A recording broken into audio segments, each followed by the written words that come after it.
Ladies and gentlemen, I was going to comment on James Cameron being an asshole today, but I brought in a special friend. Ladies and gentlemen, David Lynch. James Cameron, do the whole world a favor and shut the holy fuck up. I could have made Avatar with my eyes closed, my hands ducted together, my butthole stitched closed. Nobody likes Avatar. Nobody ever did like Avatar. Okay, I'm done now. Avatar couldn't be made nowadays. It's all sorts of different things. You're just culturally appropriating from the Native American tribes. Not the guest I was expecting. Holy shit. No, I do pretty good impressions. Oh, man. One guy, it's David Lynch. This one's David Lynch wearing a mustache. Get real. I was totally expecting Stan Lee to come in. I don't think I'm going to do too much Stan Lee in the future, considering that he's basically a corpse now and all this stuff he had about his family. Oh, everyone's favorite young mummy. Yeah, I mean... But once that video came out of him like not being able to sign his name, I was like, okay, the jokes are done. Yeah. No, he's gonna go quietly into that dark night, and I respect him, and I love him, and I hope he goes peacefully, and everything is happy. And his daughter's gonna come in, she's gonna piss on his casket, and she's gonna take his money. I don't think he has that much money left, to be honest. I think he's probably getting by based on the appearance fees that he's getting. Yep. Not even getting many of those anymore either, because I thought he was retired from it. That's why I was surprised to see that video come out. He stopped coming to Canada like 3 years ago. Mm-hmm. He's like, not doing the travel thing anymore. Don't my blame old him. bones. Yeah, exactly. I don't know how he made it this long, man. So before we give James Cameron the proper roasting he deserves, I'm Connor McGraw. Welcome to an After Dark version of Phantom Zone where we talk about some news, and we're to tell James Cameron he's a fucking asshole. The theme of this show, every 5 minutes I'm going to remind everybody that James Cameron is a cunt. Oh, dude, I already know that. Remember when he called Kate Winslet fat? Jesus Christ. The man's an idiot. Like, I've seen stories of people on set with him, where like he'll fire like the lead gaffer, and then the next day he'll still come back. He's just wearing a red hat, and James Cameron noticed because he's just not paying attention to the people. He doesn't have object permanence. Exactly. Just like Wait a minute. You're telling me that James Cameron runs his movies like the Robot Chicken sketch where they tell everyone that Darth Vader can't actually choke people? Yeah, exactly. That is the exact set. Darth Vader thinks he can strangle us with the Force, but he really can't. So what we do is we feign death and we put on a fake mustache and glasses. Darth Vader has the satisfaction of thinking he killed one of us, while we get to stay in our mortal coils. I'm fairly certain that sketch was made after James Cameron's set details were leaked. See, I like to imagine that the current James Cameron we have now is one that's post-mescaline being put into the clam chowder at the Titanic filming.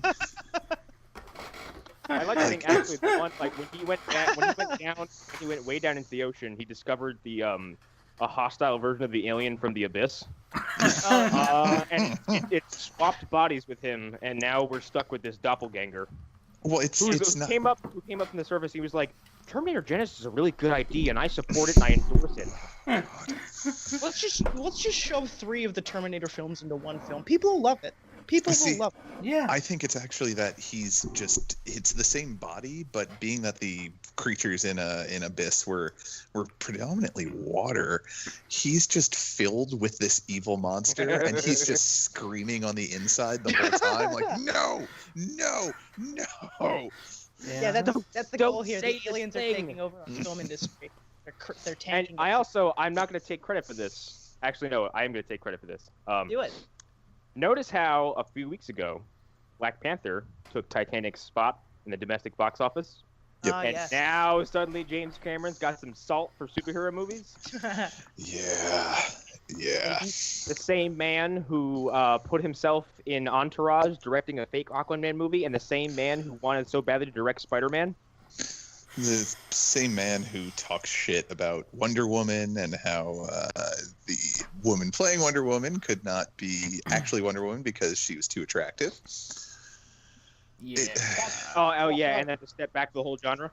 Yeah, you wanna talk about somebody who's culturally out of date? Look at James Cameron. Yeah. The money has isolated that man. Eric, Like, do your an island unto himself. Eric, who are you? Who are you, Eric? We should continue with the introduction. What are you talking about? I've been missing a few things, much like my friend James Cameron. He and I were in a bathysphere the other day. I got the bends really bad. I would have gotten the bends, but I was able to suplex them back into the deep. So yeah, that's James Cameron's a shit. Yeah, well, that's our 5 minutes of James Cameron fighting for now. We'll beat this horse again in a few minutes. We'll touch back on it. Bam! Set the timer. 10 minutes. Okay, fantastic. Thank you. Should we introduce who we are? That's what I was about to say. I was about to get to that. Fantastic. All right. Somebody who's here more than me want to do that, or? I mean, you're talking. You might as well take the ball. Yeah, go for it. All right. So today I am joined by myself, Connor Irving. Then also joined with Connor McGraw and Arlen. Oh yeah, hi, hello, welcome. Also joined by Arlen Harlow. Arlen. Oh man, no, I screwed it up, didn't I? It's fine. And I was gonna do an impression, but now it's just. Such a Mike Adams moment. Not allowed on the show anymore. He's fired. He can't come back. It's not 6 beers in. No. Not a lie. Gary's allowed back, but he's got a 2-drink minimum. Wait. Let's start peppering me with Uwe Boll comments that I want to fucking hear. And I will save you the attempt of pronouncing my last name. Connor. No, can I try? I just want to go for it. Go for it. Do it. Finally, joined by Eric, joined by Eric FedEx. There you go. That's actually more original than a lot of the things I heard when I was growing up. So yeah.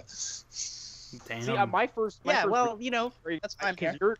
Your name is spelled exactly like a friend of mine back home, and she pronounces it. How do you pronounce it? Fedorchik? Fedorchak, yes. She pronounces hers Fedorsik. That's odd. It is. That doesn't make any sense because the CZ is pronounced like Czechoslovakia. But you're from New Jersey, and that's the same place that's like Mario. I am Jersey. Good point. No, in fact, he says Mario, they get fucking flogged. It's the rule. I mean, maybe I've heard Lascola say it on Movie Dumpster, but whatever. That's 100% happened, I'm pretty sure. But you can go back and check the tape if you want. I think he may not live in New Jersey anymore. That might be the difference. I think he's out of. I think he might be in Pennsylvania now. Well, congratulations, you made it. That's really not that much of a distance or difference. Let him have this. No, so now he can say Mario and also water. Water. Water. And towels. And Eggles. And Beggles. If he says milk though, I'm crawling through the internet and I'm chopping him in the throat. Milk. What the fuck? No, we'll just leave that to Alan, who does say Mario, because god damn it. Because it's Alan. Yeah, it's Alan. Okay, this happened like 10 minutes ago. He just put up a status. That's like this is the results. You ever seen the Lewis Black bit where he listened to a girl in a cafe say, "If it wasn't for that horse, I would have never gone to college"? Yeah, that sounds familiar. Alan just posted something. He's like, man, I wish I could get all my trade paperbacks and hardcovers, but my dresser's in the way. I haven't been able to get them for 6 years. I'm like, what? Then just get them. Wait, what? But then he said it was before Sandy, and I'm like, is the dresser like embedded in the earth somewhere? Is it locked? Like, I'm not seeing this post. And also, find another item. Alan's a weird guy. He's a very strange man. I didn't want to ask him in case like it was directly related to the hurricane and like they're lost. But he says the dresser's in the way, which means he knows where the dresser is. Is there some sort of like goblin that makes him answer questions that he hasn't been able to answer? Or is he? See, I can relate to a situation like this. The first time I did mushrooms. Here we go. Okay, I'm settling in for this. The first time I did mushrooms, someone was like, "Hey Connor, go get your Xbox and we'll play some games on it or watch some movies or whatever." I was like, "Okay." Now I should note that my roommate at the time, his mother loved horses, and had all these fucking statues, and like there's a little rocking horse by the hallway, and like it's not my shit, so I didn't want to move it. Now my roommate would also just like disappear for months at a time. I don't know where he'd go half the time. And this is one of those times. I know where the fuck he was. And I carry this Xbox out with me. And it's wrapped in I'm holding it to my chest like it's my child, first of all. I'm giggling the whole time. And I get to where the TV is, and this fucking rocking horse is in my way, and I just freeze. I'm like, I can't get to the TV. Like, what do you mean? I'm like, the rocking horse is in the way. It's like, move the rocking horse. I'm like, I don't want to put down the Xbox yet. You can't do two things at once on mushrooms. It's very true. You are locked to doing one thing. I sat there and begged for help for about 3 minutes till my friend Andy, who was the only one who wasn't on mushrooms, finally gets up and was like, I'm so glad I watched you do this, and moved the rocking horse for me. Man,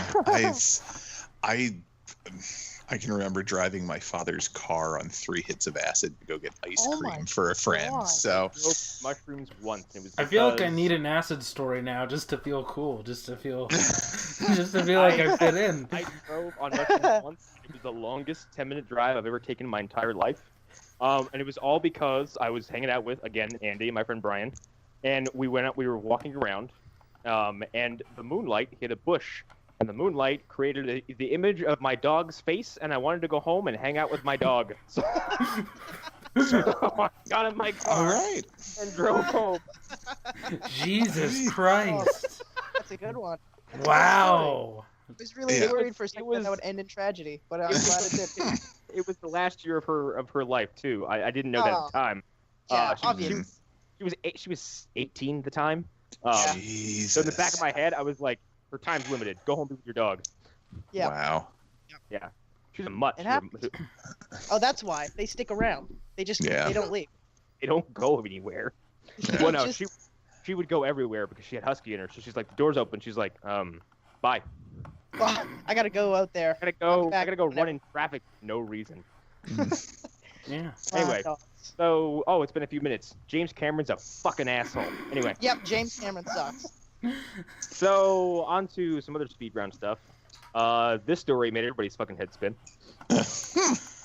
Yeah. This almost tickled me so much. Hold on, wait. I'm sorry. Allison Mack from Smallville. Wait. Oh. Wait. Oh yeah. Oh, he's okay. All right. There it is. He'll be in the distance somewhere. Just hear him running like. Smallville. He'll come in, he'll crash in my window and tell me every episode she's been in, what she was. She's in every single one, so that'll take a long time. Oh, fuck. Yeah. She's.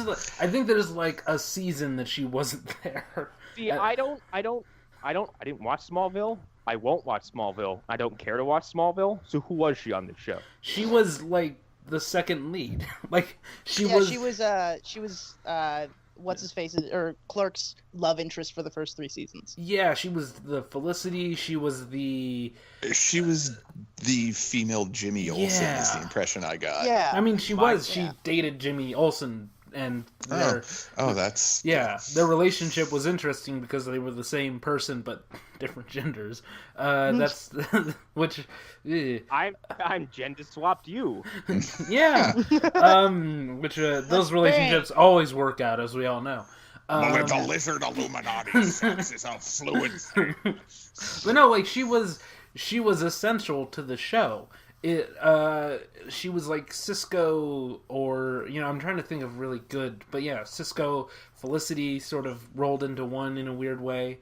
Other than what was his name? I can't remember the other character, but those were like his two best friends.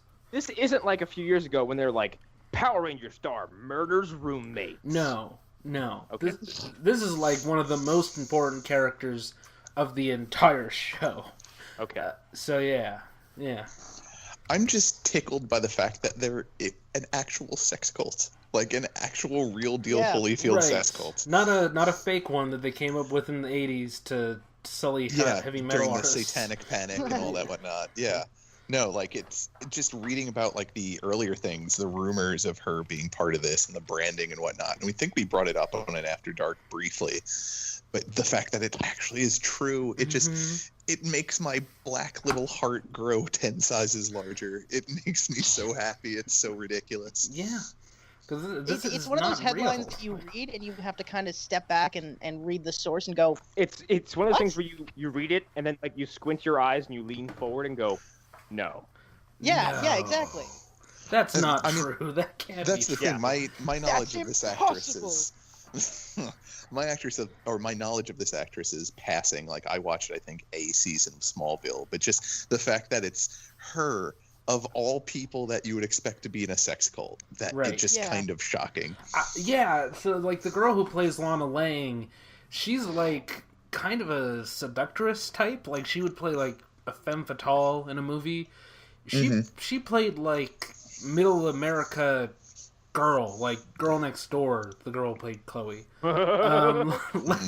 Like she was not that person. And as I mentioned yesterday, like I kind of grew up with Allison Mack. She was in Honey, We Shrunk Ourselves, which is a movie I think I watched 1,000,000 times. That's a soft estimate. Soft. So this is a weird thing for me. like this is this is so weird. I'm trying to think of an equivalent. This is like finding out that the lead from Adventures in Babysitting for an older generation was in a sex cult. What are you saying, Arlen? What are you saying, Arlen? I'm saying that if you What's the point here?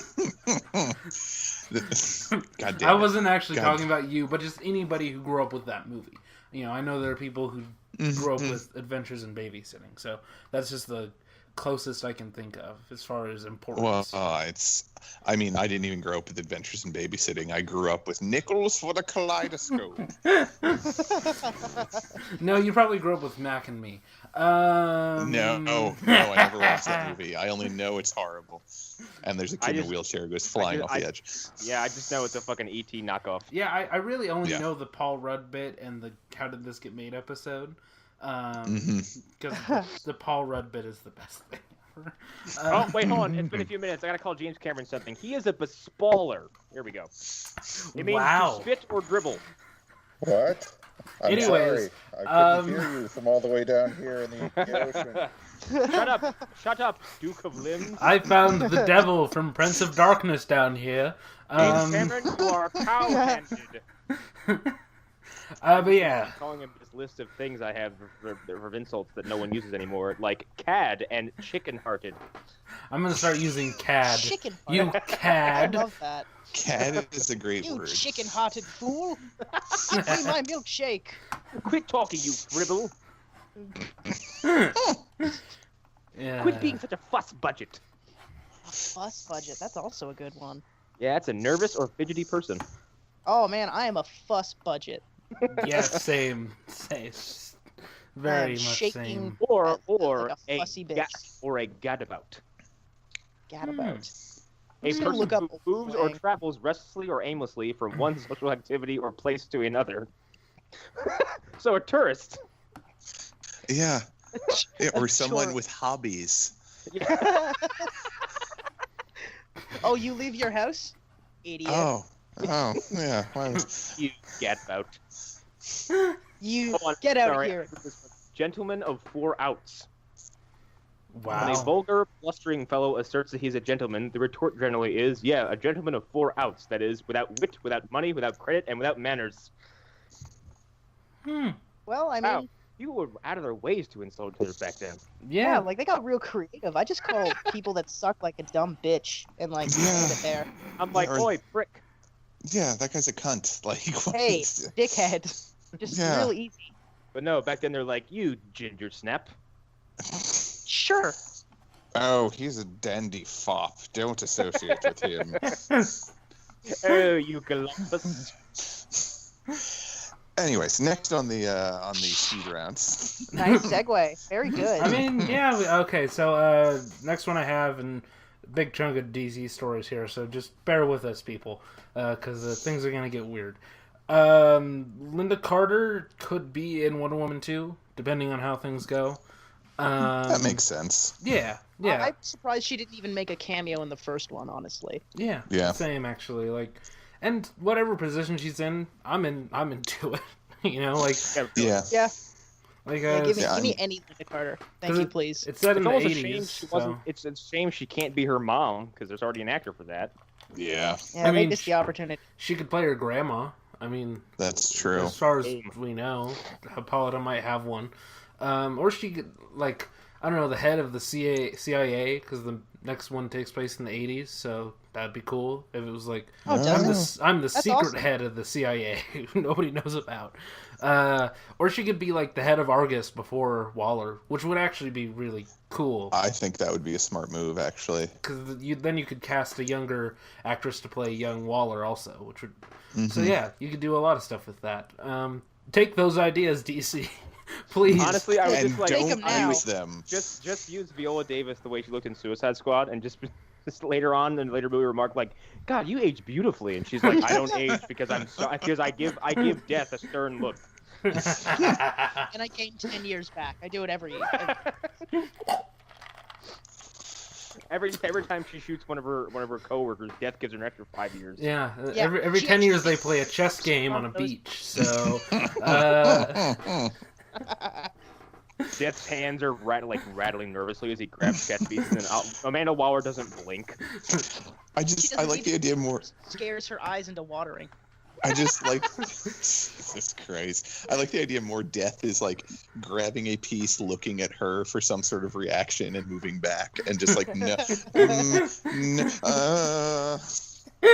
No. Waller looks at Death, looks at the clock, looks at Death, looks at the clock, and he's like, "Okay, fine." He just moves a pawn. He knocks over his own king. Whatever. Lynda Carter Waller just has to say checkmate, and then Death was like, "Well, fuck. What can I do here? What am I able to do?"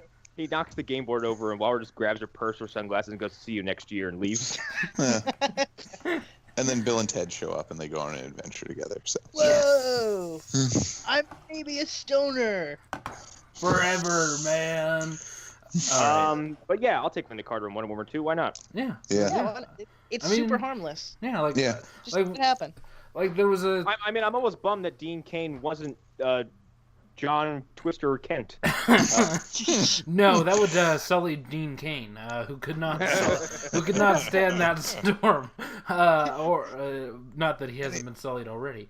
And it wouldn't have worked as well with him being a nihilist. No, well, because isn't he in like movies like God's Not Dead and stuff like that already? So no. I think it would actually kind of fit. It would fit too well. Yeah. The symbolism would just be too ripe. Right when the tornado takes him, he looks at the camera and goes, "Believe it or not." Oh no. I will never be able to reference that again. No, terrible bad. I'm not ashamed of anything.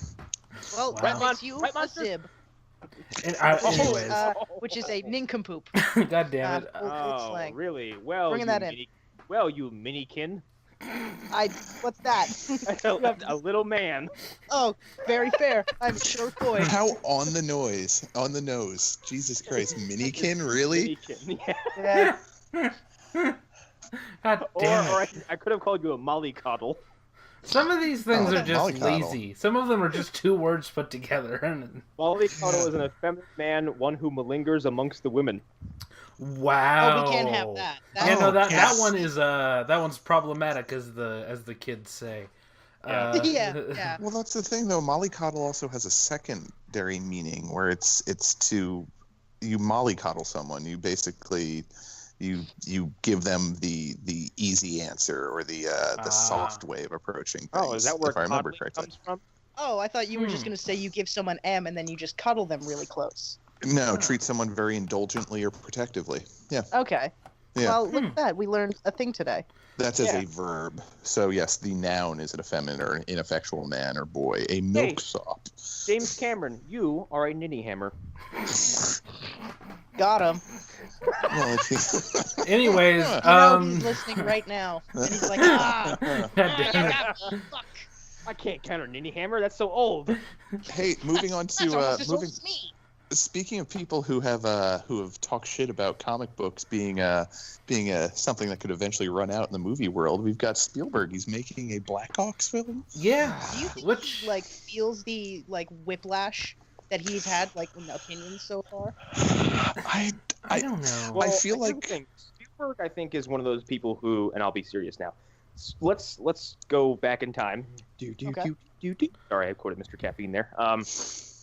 Spielberg once took a movie that everyone loved and decided to make some unneeded alterations to it, and then everyone reacted to it poorly, and he said, "I'll never do that again." Yeah. And he didn't. Yeah, because he takes public opinion very seriously, Yeah. and he also at the same time doesn't really have a backbone. So for example, if we stopped him on the street, right, and we told him, and one of us told each one at a time, and one of us told him, "I loved Hook as a kid. It was my favorite movie." He will tell you, "That's great. I loved working on Hook." And then do an interview 2 days later where he's like, Yeah. "I hated Hook." Yeah, and if you suggest that you hated Hook, he will double down on him hating Hook.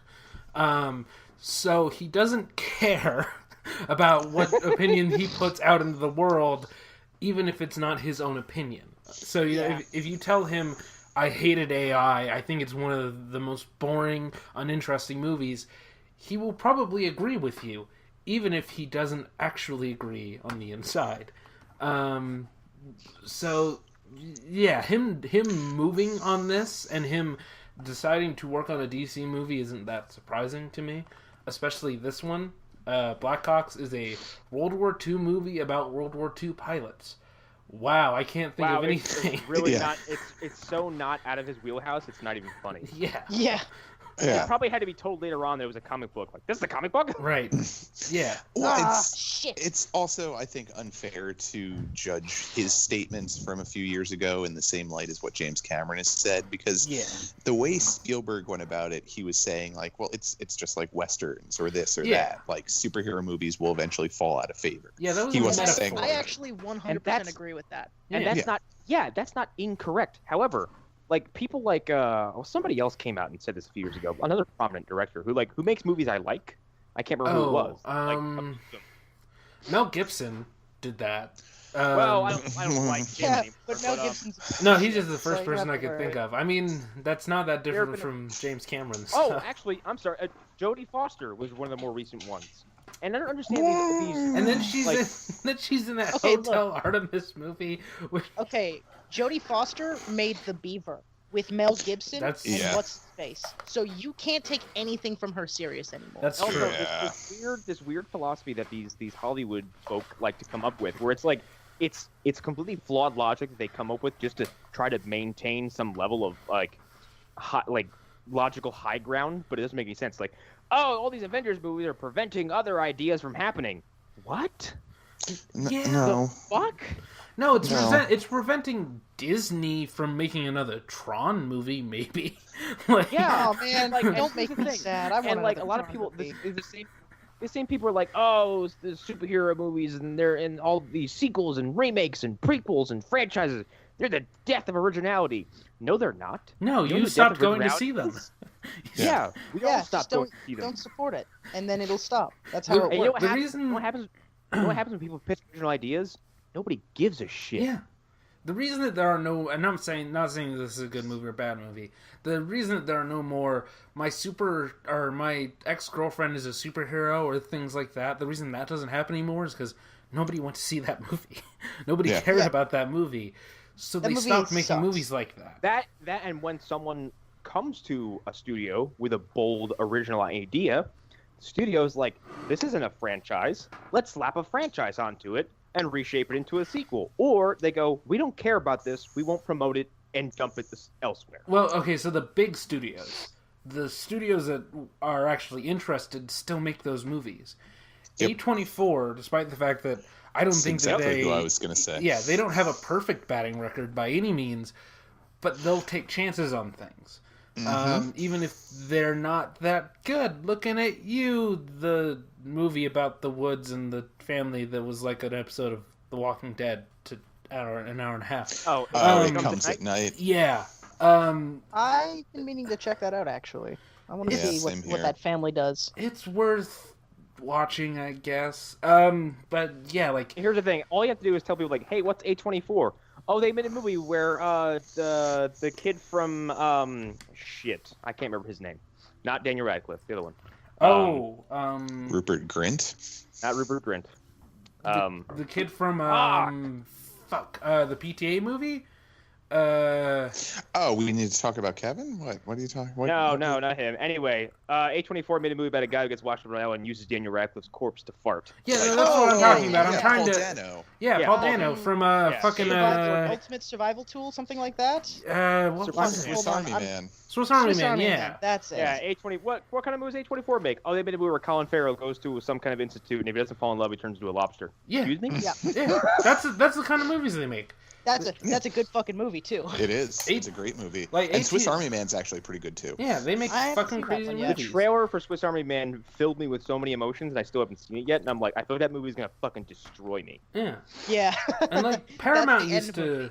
Paramount used to make those kinds of movies. They're responsible for Mother and Annihilation, and They treated Annihilation like shit. yeah, they man, Miramax that used to sucks. do I that fucking too, love it. but The Mother had like a big push behind it. Like they put a lot of money into that movie. Yeah, and Oh, the funny my thing is, mother Annihilation. was not Annihilation good. isn't even an original idea, but Annihilation is a very cool take on an H.P. Lovecraft story that nobody fucking knows. Well, Annihilation is based on a series of books. Actually, Yeah, but the There's- story itself is very color out of space. Yeah, Yeah. It's yeah. that key. Like this weird kind of fucking celestial cosmic event happens and corrupts everything around it. It's color out of space. It's got plays out slightly different, but the groundwork is there. And Mother is like, hey, what if horror? Right. Exactly. But yeah, like A24 made Ex Machina, which is one of my favorite movies, probably. Yeah. Also, Alex Garland. So like those movies get made. It's just that Disney isn't spending the money on them because they don't want to. Yeah. Because Yeah. it doesn't make sense anymore for them. If you can't make a movie for super, super low budgets, or if you can't make a movie for super high budgets, you really can't make money anymore. Yeah. So they aren't doing it. Well, yeah, the idea of just breaking even, I mean, that's not really something any movie studio has ever wanted to do. But No. before Disney became what it is now, like, that was perfectly fine for a lot of studios, which is like, all right, we made a little bit more back than we actually spent on it. Cool. We still made a profit. Let's keep going. Yeah. Well, yeah. Well, to a certain degree, the industry was much simpler at the time. Right. Yeah. And also, so here's the thing, like, with the Jodie Foster example. Jodie Foster's fine. Her movies are fine. People are going to watch movies just because they say Jodie Foster on them 50 years from now. Like, any movie. People are going to watch The Brave one in 30 years, and they're going to talk about it at AFI screenings or whatever. Because it has her name on it, and she came out swinging very early in her career. So she's going to be known for that. In the same way that,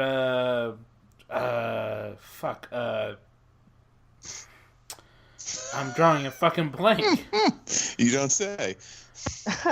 Not Alice in Wonderland. Jesus, Carroll? Wizard of Oz. Oh. In the same way that the lead from Wizard of Oz, she came out swinging very early in her career, and movies that she made years later that none of us have seen still get all kinds of attention. That's what's going to happen to Jodie Foster. So Jodie Foster complaining about it doesn't make sense to me. Other people that she works with maybe not getting attention, that's one thing. But I still don't, like, it's so unrelated. It's such a different world now where, yeah, maybe it doesn't get the kind of attention that it used to, but if it's good, if it's worthwhile, people will find it and they will see it. Well, with a lot of the people who are speaking up about, Marvel movies are ruining this, that, and the other thing, or at least superhero movies are, I feel like that's also a lot of the old guard, for lack of a better term, Yeah. not transitioning well.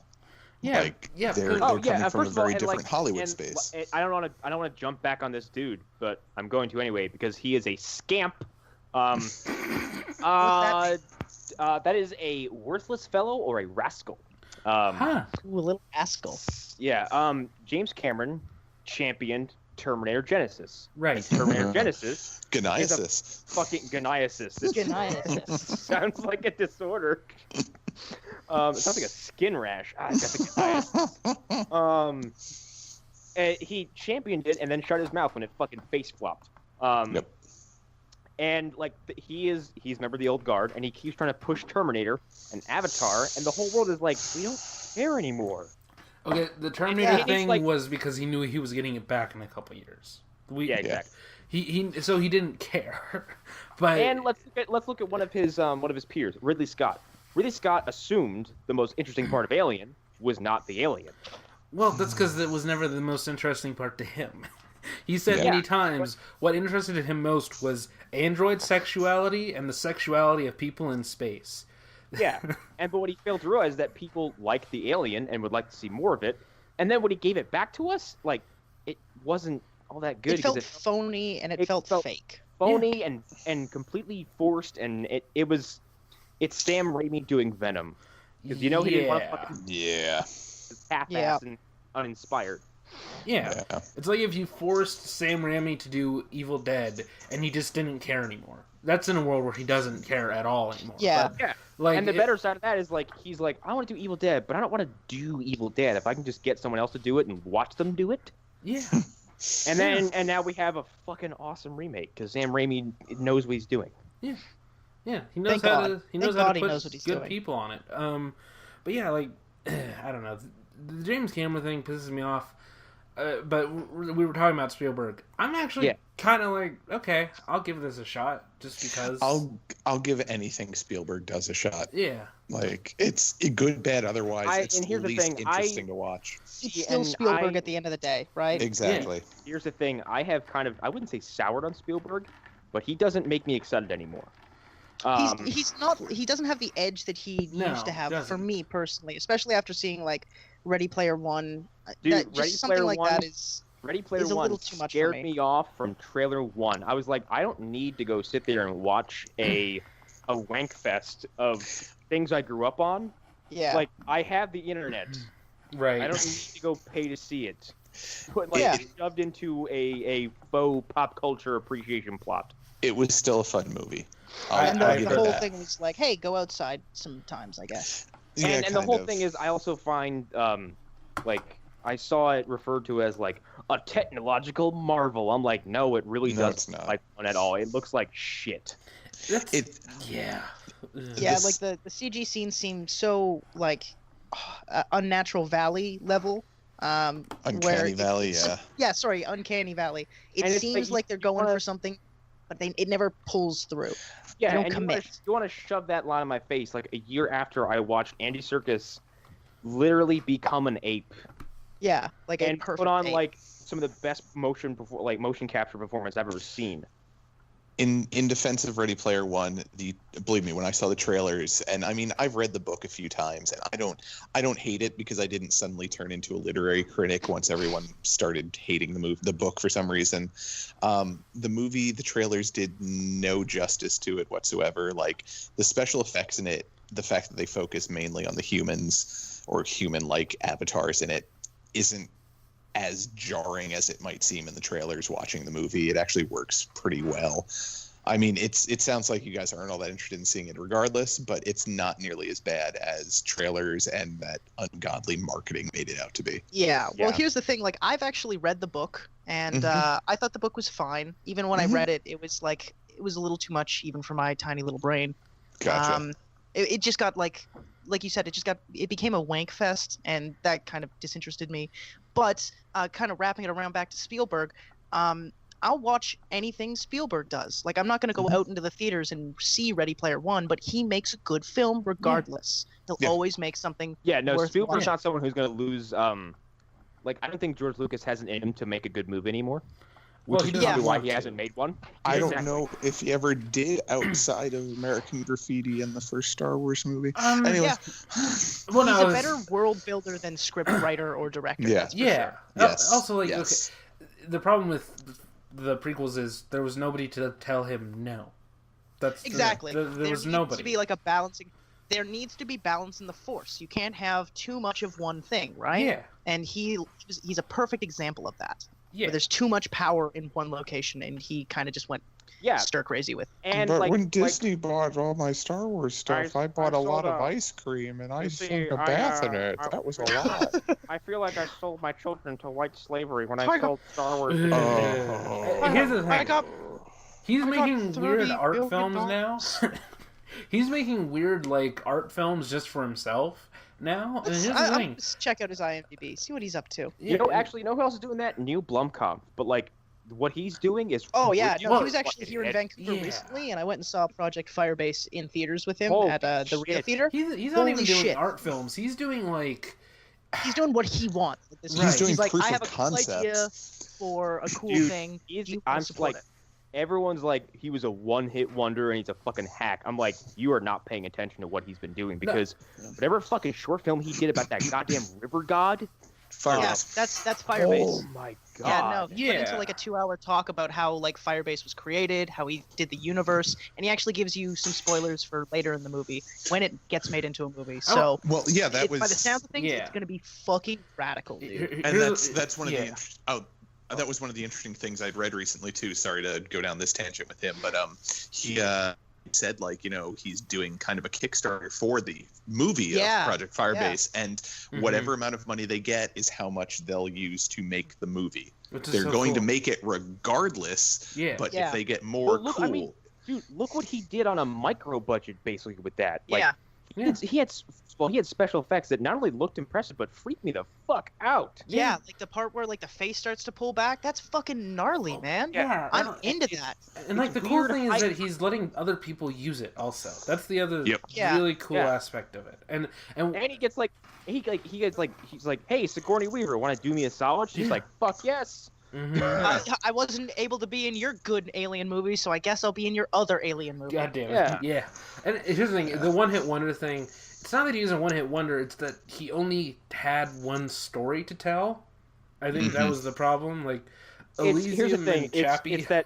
It's Elysium, Chappie, and District 9 seems like they could all take place within the same week. Yeah, Yeah, that's actually a good point. and they're all Seems telling the very same related. story, but progressively less well done. Yeah. Like District 9, there's a message in that movie, and if you don't catch that message, you aren't paying attention to the movie at all. Yep. And Chappie has a message, but Chappie's message gets lost in fucking stupid hijinks. Mm-hmm.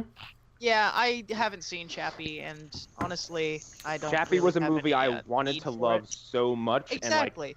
and like halfway through, I'm like, there is some brilliance in here that is buried under all this de-Antvert nonsense. Yeah, that Guy Antwoord, and that's where you lost me. I was like, well, I don't like these guys. And then you hear about like how they had to rewrite the script and reshoot certain bits and write characters out because they were just being dicks on set. I'm like, okay, cool, that's not my movie, but I'm glad they Yeah. made it. Because it eventually leads to Project Firebase, which is Yeah. infinitely better, hopefully. But Spielberg, what I was gonna say is that like he doesn't make movies anymore that necessarily interest me, but I don't Right. think he's lost any talent as a filmmaker. No. No. Bridge of Spies is like a really well-made movie. In the way of like every time I see it, I like it more than I did when I first saw it. And I feel I like, gotta let Monster out. Hang on. oh yeah. Yeah. You're saying Okay. about Bridge of Spies? Something like The Post, I get the feeling that I'm gonna like that more the next time I see it than I did Post is initially. good. I liked it. Yeah. Yeah. It's not a fun movie, but it's No. definitely a good movie. No, it has Well, a great um, ending. I mean, All right, never mind. He's not going Even- anywhere. I opened the door, and the other even- cat's there for him. Even something like Munich, like the first time I saw it, I'm like, that was really good. And I went back a second time, I'm like, that was so much better than I remembered it being. Mhm. So Yeah. I still have It- not seen Munch. I'm sorry, what? no, it's Oh, so God man. damn it, Connor! Wow. Oh man. God. That's a joke I heard years ago that no one's ever Wow. repeated. Jesus And Christ. today you will. shit adjacent to being almost anti-Semitic. Anyway, Almost. You're like you're brushing up on the edges of it. I didn't realize that. Just make a I just Schindler's thought I List was joke being- and then you're right there. we've tread that ground before. So. Hunter already has Oh, I don't doubt that. I have no doubt. Yeah. So speaking of all things DC, they also have a Harlequin movie coming. Right. out. They finally announced one, and they're doing that one. Can we please just DC? I'm sorry, not DC. Warner Brothers. Just take me outside and shoot me in the head, okay? I'm fucking tired of you. Okay, so here's the thing. While I would normally agree, this is showing some decisiveness. Yes, because it's not. We have 3 different movies featuring Harley Quinn in production, and one of them might be it. This is the one that we're making. Harley Quinn is in it. It's being released at this time. It has this writer. It has this director, possibly. This one is farther along than any of the other Harley Quinn projects that were announced. Here's my prediction. I put this on. I think it was Joshua Van Cruz's status. Yeah. Here's a Warner Brothers executive how they're going to handle this. All right, make it serious, but make it funny, okay? And I want you to keep the character the same, but make little changes, okay? Instead of a hammer, she's going to have a big, giant rubber shotgun, okay? And she'll have a midget clown friend, all right? That's what we'll do. And Barbara won't be in a wheelchair. She'll just have one leg. Don't change the character too much, but give her a midget friend, and don't put the Joker in it. Actually, make the midget friend the Joker. And then at the end, one of them's a whale. And make it more empowering for women, but also make it sexy. Make it real sexy. Make it But real also sexy. make sure you're not alienating the male voices in this show. Because you can't alienate half the population. And then have somebody sell their girlfriend to a man, and then kill that man immediately afterwards. Oh, and put every Robin in it too. Actually, put Batman in it. Wait, hold on. Dick Grayson is Batman in this movie. And then just flash hold back on. to Kill Dick Grayson in this movie. I was gonna say, flash back to the death of Jason Todd, and then introduce Red Hood for no reason. And then they'll end it with, "We changed our mind. You're fired." Right. Oh, dude, we just did the pitch for Suicide Squad. But no, here's the thing. Decisiveness is something we haven't seen from them in a while, and I get the feeling that they might have learned their lessons. We really won't know until they release another movie. I don't think we're gonna know anything until Shazam comes out. About whether or not they learned a goddamn thing or not. I don't think they learned their lesson. No. I saw Justice League for the first time very recently. They haven't learned a fucking thing. I mean, there's been a lot of developments in Justice League, especially when you find out how Justice League turned out the way it did. That's true. It was like a complete clusterfuck of a director and writer and acting situation. Also, the executives sabotaged it in order to basically. What was it, Arlen? You know more about this. They pushed it out so when they released, they could receive a bonus. Yeah. Basically, it was we want our bonuses, and if we don't release this now, we might not get them. If we let it come out next year, when another group of people are actually running the studio, we won't get extra money. Okay. Oh, that actually really reminds me of the Mass Effect Andromeda system problem, where they just kind of had to push a game out because it was that time of year, and they needed more. They would make more money in a fucked up game than they would in a good game. Yeah. And that actually makes money me really sad. Economics. Oh no, Mass Effect, not the studio themselves, but the executives at EA made a mint, dude. Right. They made an absolute mint. Because all the money they're gonna make is pre-sold through distributors and through selling to the Walmarts and the Best Buys and the GameStops. They've made all their money already.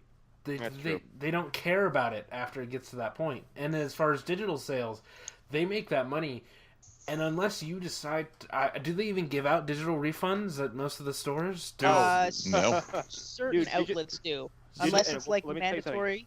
But if you go through your console, if you buy Mass Effect, say Andromeda, through your Xbox or PS4, you don't get refunds. There's no such thing. Yeah. No. So you'll get in-store credits. That's the idea. Unless the state or province or country, whatever you live in, requires them to give refunds on digital products, they don't have to do it, and they won't do it. I don't know about you guys, but here in Canada, the province I live in, British Columbia, doesn't do that. But I believe it's Alberta or Saskatchewan, you are legally allowed to do that. It's written into law, so Sony and PlayStation have to obey those laws. So if you say play Mass Effect Andromeda and you're like, this is bullshit, you can get a refund on it. Damn. I'm moving to Alberta. Not really, but don't move to Alberta. That place is a oil fire away from blowing up. yeah, I've it's heard Canada's- stories Think from. about it as Canada's Texas. We don't really talk about them because they're just Wow. belligerent. They wave the Confederate flag because it's pride or something. And they have Oh, a lot like, Christ. So truck every nuts time- are legal there. So They're every illegal. time, Oh, Places in Canada except Alberta. every time they threaten to secede, you're like, do it. Do it. No, exactly. It's like Quebec at least is beautiful and we want to keep it because it's a genuinely good part of Canada. If Alberta was like, we're leaving, go. Get out. Mm, Yeah. I would have no problem. But Interesting. yeah, so I don't know with Warner Brothers, like they keep assaulting me with announcements, and I'm not happy about it anymore. Like, yeah, but again, Like like I'm just looking on their IMDb page, and they have Untitled Joker Harley Quinn Project, Gotham City Sirens, Right. Birds of Prey. but it doesn't seem like any of those are happening anymore. Which is why like, that's the thing. Is like the Batman movie doesn't exist for all I Yeah. care. that's that- for that- reasons. yeah, the Batman movie that was supposed to be out in 2019, or the Flash movie that's gone through 3 directors. Like, yeah. Yeah, and Yeah. that sucks because the only character I gave a shit about in Justice League was the Flash. yep, Yeah. same here. So- This isn't the first DC story we've had in the last few weeks. There have been other DC stories. I've skipped them because I don't believe a word DC says anymore.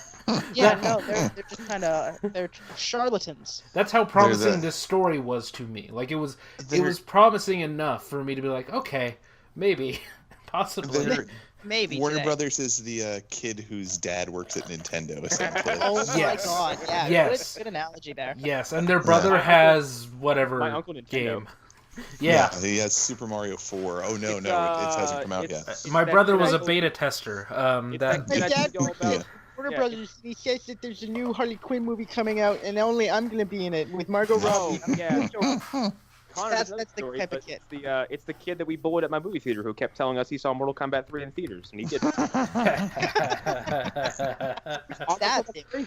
That's impossible. But let him have his moment, I suppose. Oh no, it got us all in trouble, and he quit.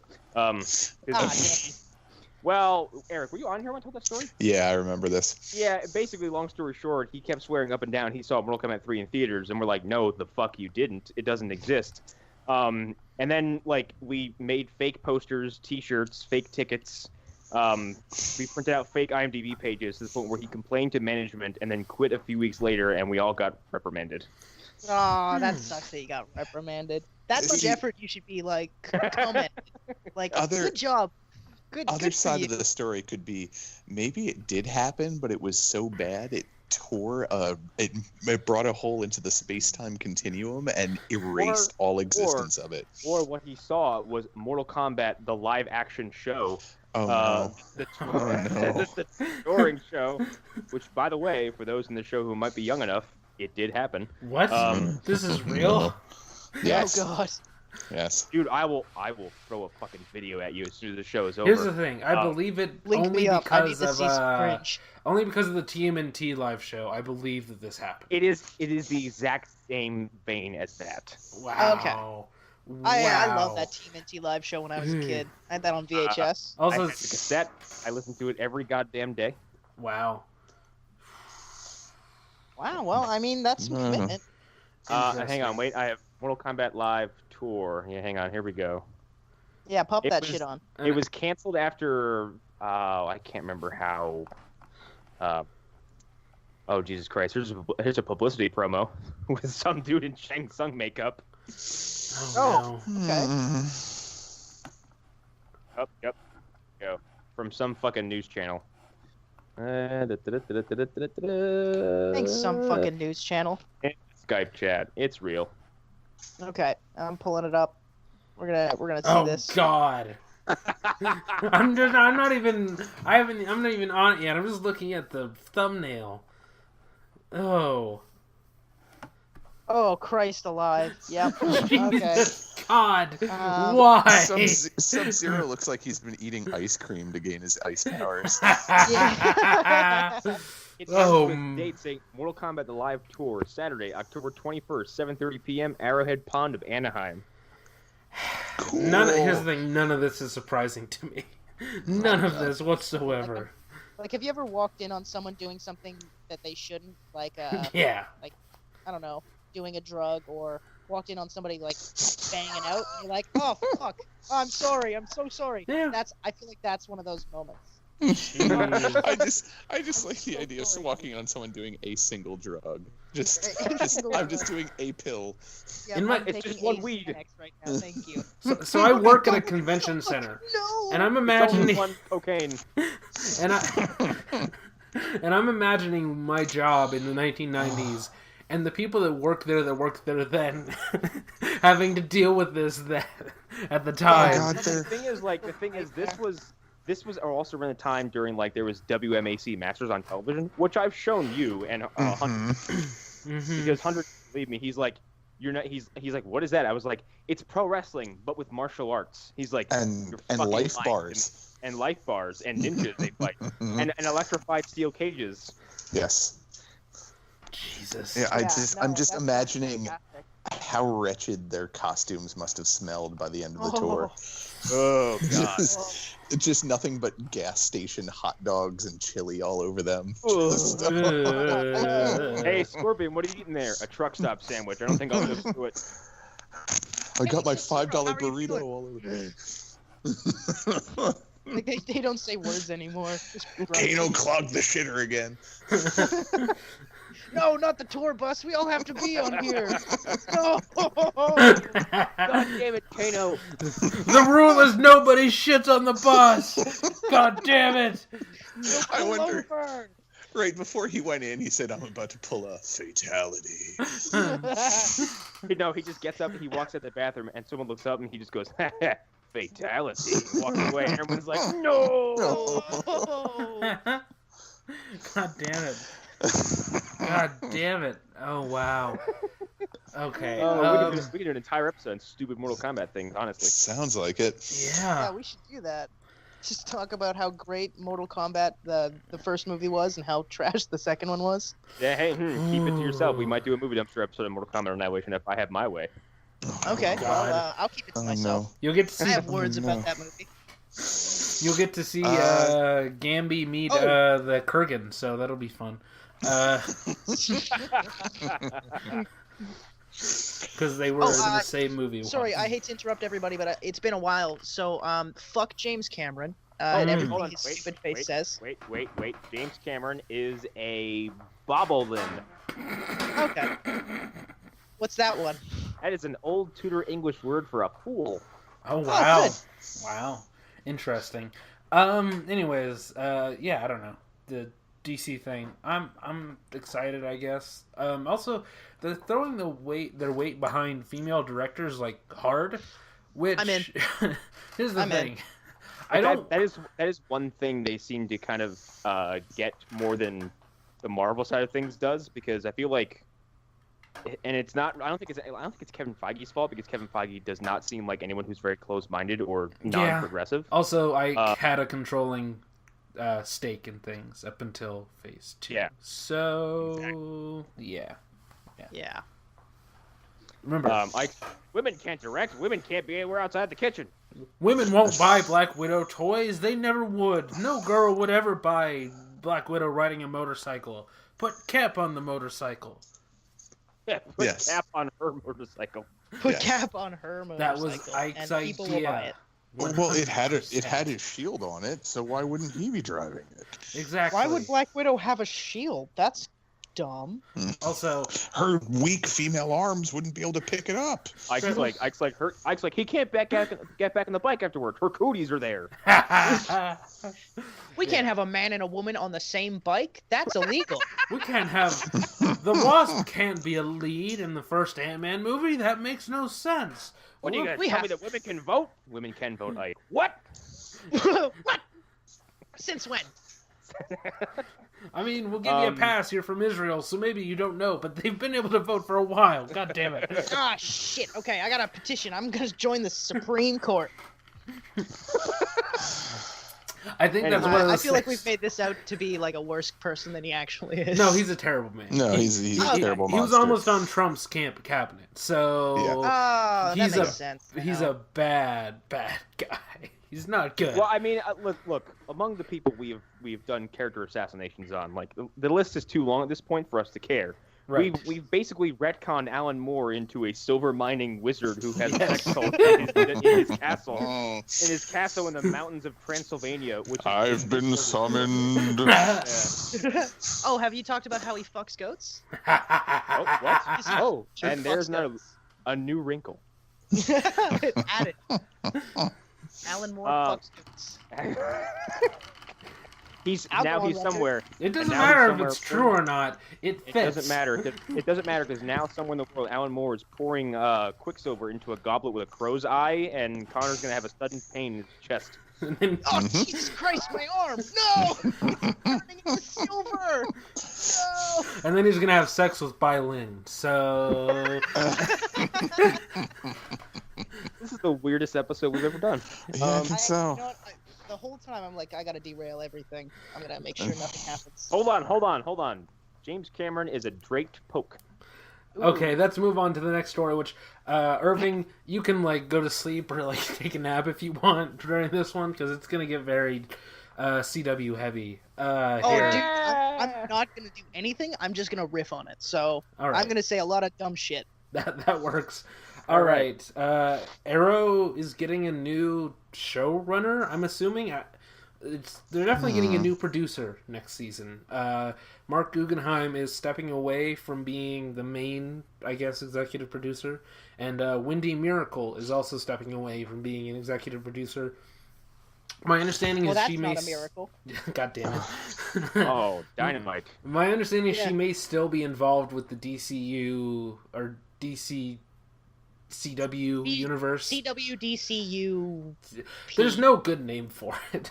I mean, Littler calls it the DCW, which is not the worst name I've ever heard. Actually, that's pretty good. Yeah, that's actually, I can get down with that one. yeah. It's a couple years late, but I never thought of that one. So yeah, that's pretty good. But no, like, yeah, I don't know. She's might be stepping away, might not. She might still be involved with other stuff. But another producer is taking over the show. And she's been working on the show for a while. She's written some episodes that have been contentious on our CW TV reviews. But she's a consistent writer, I would say, pretty much. Here's for the most thing, part. and I think as evidence from what we talked about yesterday, and like Connor, you can even throw 2 cents in because of just what you've heard. I think a change of the guard at this point is necessary. Yeah. Because I think with Kreisberg being ousted, like we have implied, maybe Guggenheim is like drowning. Yeah. And maybe he needs to be moved off this position, and maybe they need to have like, I think because the universe keeps growing at this point, and you keep adding more shows, like Titans is coming out soon, which I'm assuming is going to be somehow part of that universe. Mm-hmm. That's because they said Black Lightning wasn't, and now it is. Yeah. Shit, Mhm. they're doing like Teen Titans? Yes. Yeah. Okay, I'm in. I'm in for Teen Titans. 100%. Yeah. Well, I just hope they don't screw that up. that was going to be my question, what the impetus was for this happening, but I'm very hopeful that it is like you were saying, Connor, and like Arlen, you've said in the past that like maybe they're realizing they shouldn't be doing 22 episodes in a season. Maybe they're seeing like, the ratings on this and this and this were really good, and they were only like 10 or 12 episodes. And Yeah. probably like general emotional backlash, because like Legends of Tomorrow comes and goes with like solid momentum, and everyone's always like, "Fuck yeah, that was great." And Black Lightning has been I haven't spoken to anyone who's watched it who has had really a bad thing to say about it. Right. And apparently, according to like the news, it's a hit. Yeah. Yeah. So I Yeah, think I've it's been actually pretty good. even seen that. Dude, Black Lightning's great. Yeah. It doesn't feel like any other CW shows at all. No. And That's good. it consistently pays off even on episodes that don't drive the main story forward. Yeah. Because all of its moving parts just work. Mhm. And the villain is a big, giant, scary albino black dude named Tobias Whale, and he has a harpoon gun in his desk. Yes. I'm interested. I'm very interested. Yeah. But the Flash and Arrow have, especially Flash right now, 2 seasons that are agonizingly paced and infuriating. Yeah. And unfortunately, Arrow last season was fucking awesome. Yeah. And this season is just kind of like not quite there. Yeah. As I said yesterday, it's meh. It's Meh. meh. It's meh. I've seen worse. Arrow. I've seen much worse. I feel like they used up their best episodes with Deathstroke. Like that should have been near the end of the season. Yeah. Not It's even funny like what because was. that's where fucking Warner Brothers strikes back again because they took away Suicide Squad initially, and now they've taken away Deathstroke, which is one of the best working elements of that entire series. Yep. Yeah. Oh, really? Is that what happened? Like they took Deathstroke out of the Arrowverse to put him in the movies? Mhm. Yes, they basically said you are no longer allowed to use Deathstroke because he's going to be a main focus in the DCEU. Yeah. Which I don't understand because No, the he's thing, not. like, He's have- not. Well, I mean, okay, it's been a couple months. I think we can talk about It's been this. a while. Deathstroke is in the post-credit sequence. Yeah. Yeah, and yeah, he is. It's heavily suggested that he will be Also- the lead of Justice League 2 as a villain. So, but also, like, okay, they haven't even announced that Justice League 2 is actually happening. Yep. As far as we know, there won't be a Justice League 2 at this point. Yep. Because they've said that there okay, may not look. even be a DCEU at this point. They're suggesting that they may just go back to making movies that have nothing to do with each other. And if making a universe works out for them in the future, then maybe they will. But maybe they won't. So, who Hey, knows? Warner Brothers. This is how Marvel did it, you idiots. Okay, Well, here's okay, the see, thing, the thing though. is Marvel actually had pacing. They Yeah. realized that they can't just jump into an Avengers movie right away. They released 6 movies and then an Avengers. The Yeah. problem with DC, in my opinion, is they're trying to catch up to Marvel by doing the same moves Marvel does in Phase 3, which is not how it works. It's not how like movies work. Even if you're thinking of a trilogy, think of how a movie is paced. There are 3 acts. You can't just immediately jump to the 3rd act in the 1st act. That's bullshit. That's not a good movie. Yeah.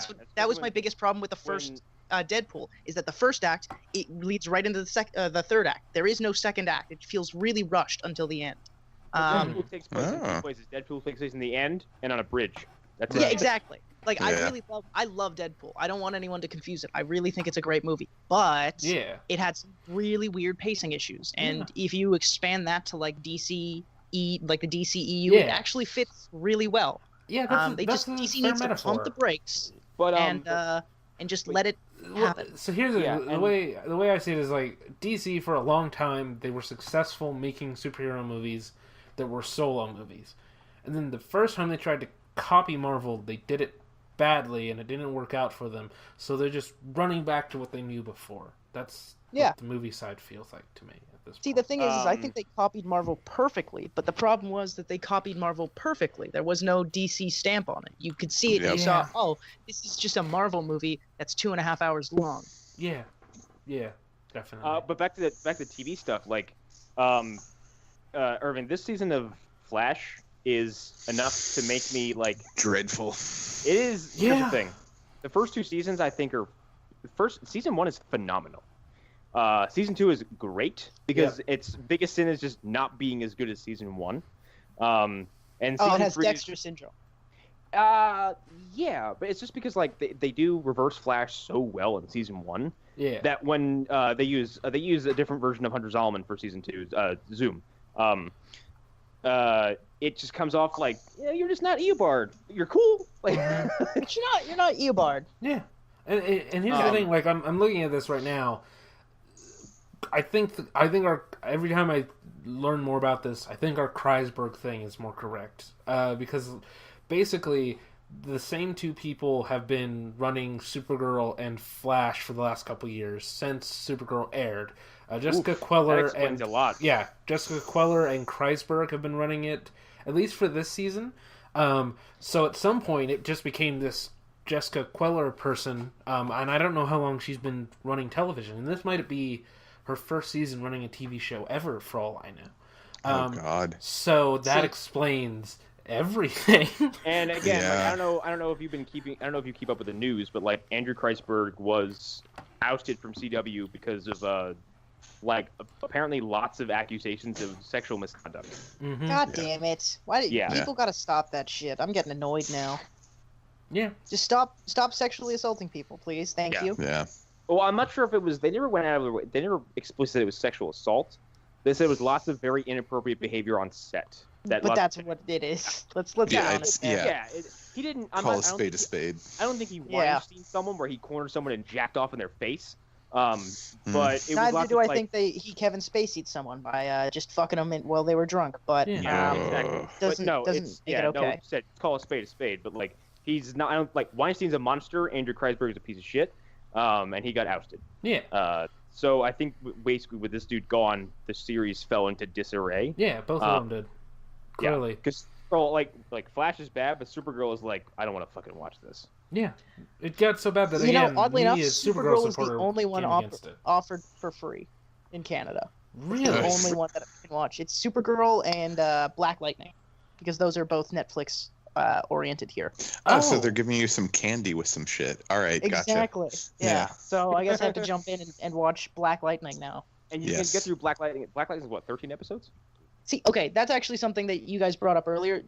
They need to, I guess, copy Marvel to a degree and do the 13-episode seasons much easier, way easier to write for, and it fits. And that's so where perfect. Well, even Marvel should probably go to 10 episodes, but that's beside the point.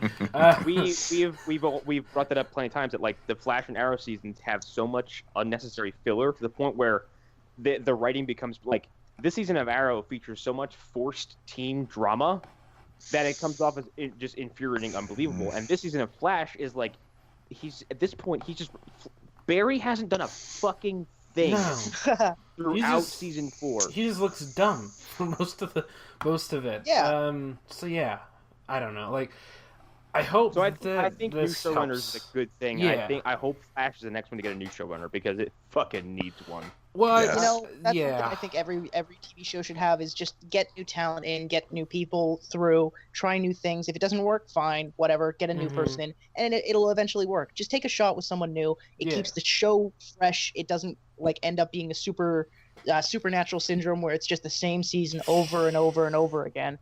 Yeah. You genuinely have like AMC has been doing. Wait, no, they've never done that. Oh yeah, no, thank God. Oh wow. They just fire people. Yeah, they just fire people and then budget. get sued later. Mm-hmm. Yeah, well, I mean, Frank Darabont and they get sued by the people they fired. Yeah. Yeah. I love Frank Darabont, but he was kind of a dickhead on the entire set of The Walking Dead. Was he really? I've yeah, heard man. that There's as you well. can dig up the records now, calling people like incompetent and just insulting the cast and crew. Well, not the cast. He was actually very good friends with the cast, but didn't really like the crew. AMC kept cutting his budgets, even though he was promised like, I think, a $10 million budget for the first 6 episodes, and then when season 2 was going into pre-production, they cut it down to like, I think, $4 million. And see, here's the thing. I heard something directly from Sam Witwer. That's his last name, Oh, really? Right? Yep, Yeah. Whitwer, Sam. Yep, because he was the zombie in the tank with Rick in season 1. Yeah. He was supposed to have an entire, like, I think 2-episode arc that explains how he got into that tank. Yeah. And he says, I think season 2 was supposed to open with that, and then show you how Rick got there, and like basically move up to Rick getting there. And he said that was how season 2 was supposed to begin. And he basically said, he's like, yeah, and then AMC got really greedy. Yeah. No, I really and don't nixed doubt the that. entire thing. Yeah. Yep. That it kind of shows in Breaking Bad, like you can see that it gets a lot more money. Don't get me wrong. You can eventually see, like in the 5th season of Breaking Bad looks so much better than the 1st season. Yes. But I believe Brian, was it Brian Singer? No, not Brian Singer. No. I can't remember who did Breaking Bad, but Vince Gilligan. Vince Gilligan, that's it. I don't know why I thought Brian. Jesus. Vince Gilligan kind of shut it down, and he's now moved to like other networks, and he's doing much better things. But you kind of now see, once the curtain has been lifted, that makes sense. Yeah. Yeah, but I mean, AMC, we've talked about them before, and everything I'm hearing is just and they're about to bad. lose. I think it's Lauren Conrad. I can't remember her last name. Lauren Cohen, yeah. Maggie's about to fucking leave too. Wow. I Oh, yeah. believe it. She's having a money dispute with them as well. And also, like, Wow. Even though she shouldn't. I mean, here's the thing. She could do other things. Connor, you brought up Supernatural. Like, I've she's one of the best parts of Supernatural season 3. A very Yeah. weak season. I didn't even know she was in Supernatural. Yeah, she's Yep. in. She's in for a minor part. Yeah, Here's the she's thing, like she's in one of the worst horror movies I've ever seen, but she's not the worst thing No, about it. she's She's probably one of the definitely better things Oh about yeah, it. she's in The Boy, She's isn't solid she? actor. She's in The Boy. She's in The Boy. Oh God. What a Ugh. fucking terrible The movie that Boy? is. Okay. It's the movie with the doll that moves around. This is the most insulting thing I've ever seen. Okay, I'm looking it up on IMDb right now. It's a horror movie that like she's called upon this old couple to take care of their son, quote unquote. And when Okay. she gets there, their son is a porcelain doll. Mhm. Okay. And then she's like, okay. They're like, yup, he does this, he does this, he does this, and she's given like a criteria. And like she just sits there and she's like, okay, I'll just whatever. But then like the doll starts moving around, like not moving when she's looking at it, but like it keeps like reappearing in different rooms. She keeps hearing weird noises and stuff like that. Do you want to hear the dumbass twist that turns the entire thing? Of course. Here's the Oh, thing. Let's let him watch the trailer first, and then you tell him the twist, because Oh, good. the Yeah, trailer watch kind the trailer of first. kind of helps. I'm gonna watch the trailer right now. It'll be a live reaction, so to speak. All right. Oh, good. Oh, yes. Yeah. 57 seconds. Oh, Let's hit this. Hey, monster, come here. Let's listen to this. Okay. Whenever my computer decides it's gonna load. Actually, if you can guess the twist, I'll be even more impressed. Yeah, let's Okay, talk about let's- DC while it loads for him. Yeah. But yeah, anyways, like Todd Helbing, I guess, is gonna hold on. take over. It's for ready Flash. whenever. Okay, go ahead. Spooky house. Oh, they got that classic window shot. Mhm.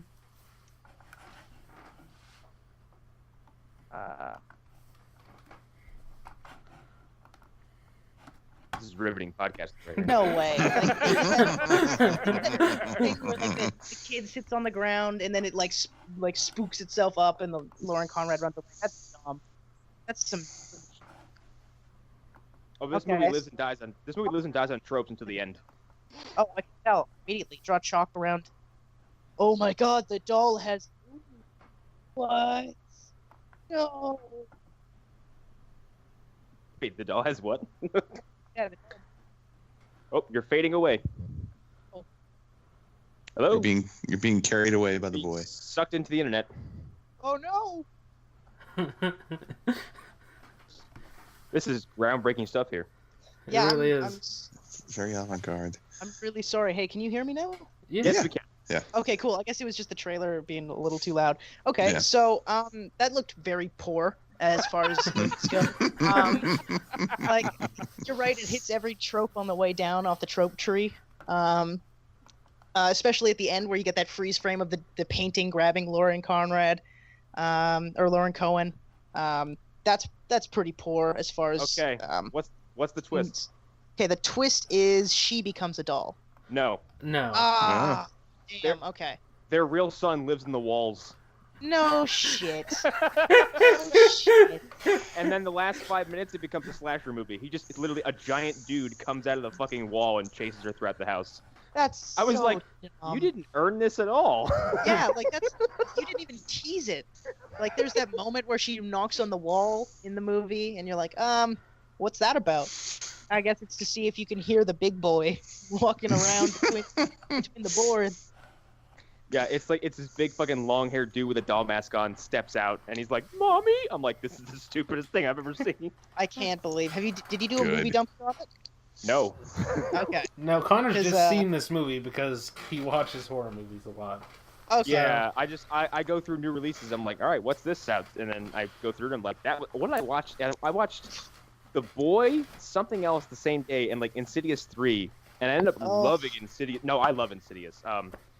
Really? I yeah. saw Insidious 2. And that was hard to sit Oh no. through. Okay, Insidious 2 is the worst one easily. Because Insidious 2 feels like the third act of the first one, but just dragged out for 2 hours. Mhm. I actually haven't seen the first Insidious, which don't get mad at me about.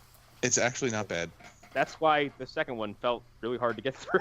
The first Yeah. one has Ethan Hawke in it, right? No, that's Sinister. Oh no. That's Oh, Sinister. never mind. I'm thinking of Sinister 2. I don't know anything about Insidious. God. Dude, Sinister 2 is a piece of dog shit. Yeah, no, it's like it's with the kid who becomes the murder ghost because because Dude. Darth Maul was like, you need to kill him. Darth Maul.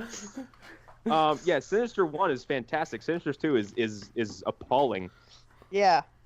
Yeah, no, I can see that. As I haven't seen Sinister 1, but I have seen Sinister 2. I think one of the funniest part about Sinister 2 is the fact that there is a character in the movie, one of the lead, the detective dude, they never say his name in the movie. Wow. Not once. Good. He's actually I'm looking at the credits right now. He is credited as Journalist Man. But Oh they my never- god. they never Journalist give- man. Well, he's a character from the first movie that only has a nickname to He's Ethan Hawke's character. Oh God. Anyway, yeah, new Yeah. showrunners for CW is a good thing, and I Yeah. hope they get Oh, more across. oh, the no. board. Yeah. Yeah. Yeah, let's bring that back. That segue. Also, fuck James Cameron. Yeah.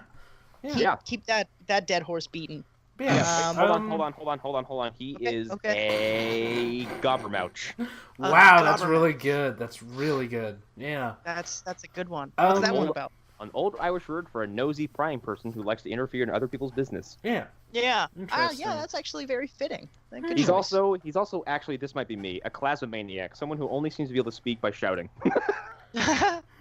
Well, with the comments he made, he's a real poltroon. Ooh. Oh, damn. Is that a chicken boy? Tell me No, it's a he's chicken. he's an utter coward. So He's yes, you're such not a that far loiter off. sack. Ooh. He's a Anyway. rattle cap. What is Cap. next? Carrie, Coon, Proxima. What is this one? Oh, okay. So I'll just wrap. I want to wrap up the other thing. But anyways, the people who were co-showrunners will be full showrunners next season, which will probably work out better. I dig that. Fingers crossed. Yeah. Well, yeah. I don't know. I hope not having a partner who drops out on you Yeah. halfway through. I think that will be helpful. But I can only hope for Yeah, the that best. only spells a good thing. Mm-hmm. Yeah. So yeah, Carrie Coon, marvelous actress. She's been in a bunch of things.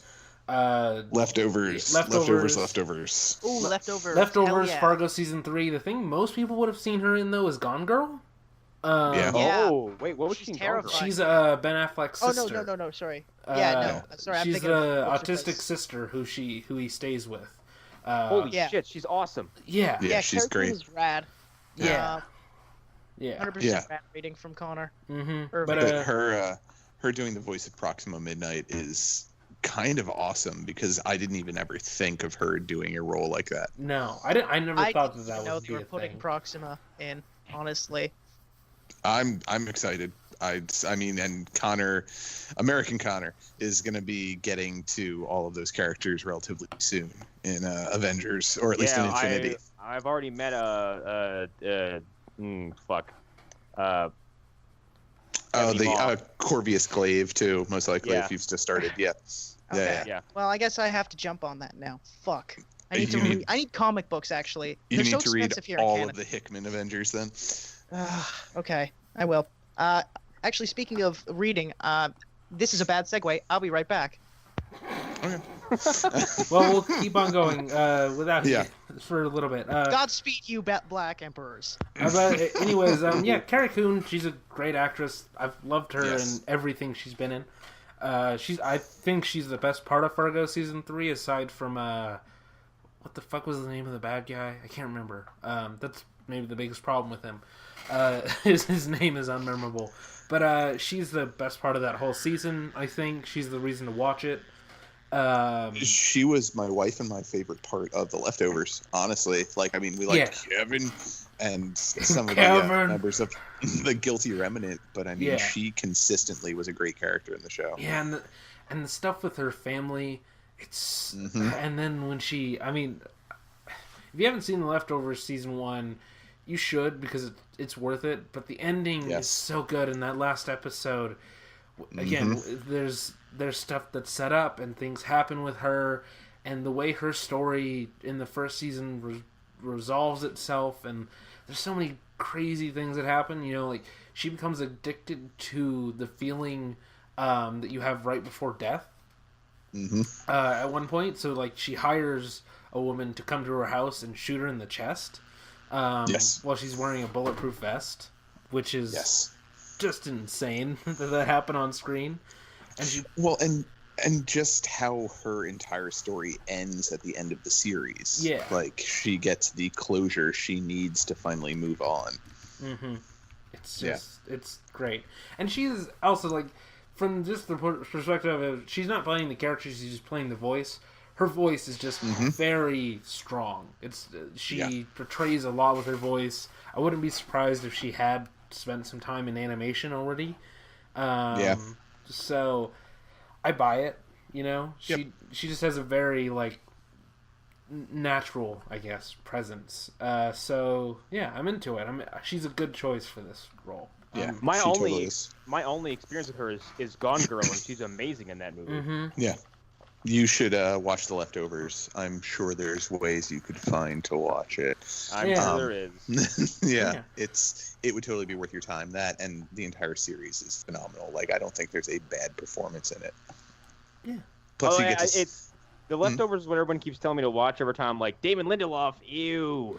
Here's the thing. No, It's the Damon Lindelof show where I think he's learned his lesson from all the criticism. Because I get the feeling he's the kind of guy who reads the blogs and he knows what everybody says about him.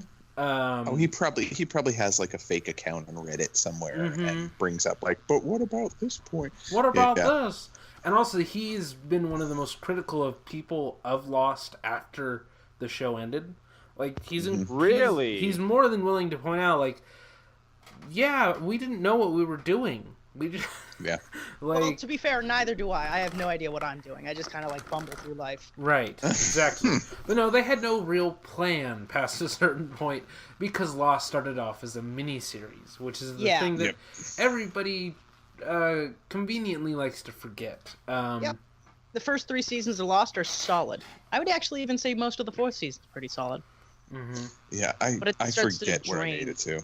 Yeah, I never actually finished Lost. I mean, I know what happens because it's been how many years since it ended, but I think I only made it to the 4th season watching it while it aired, and then I was just like, I can't. I had to tap out.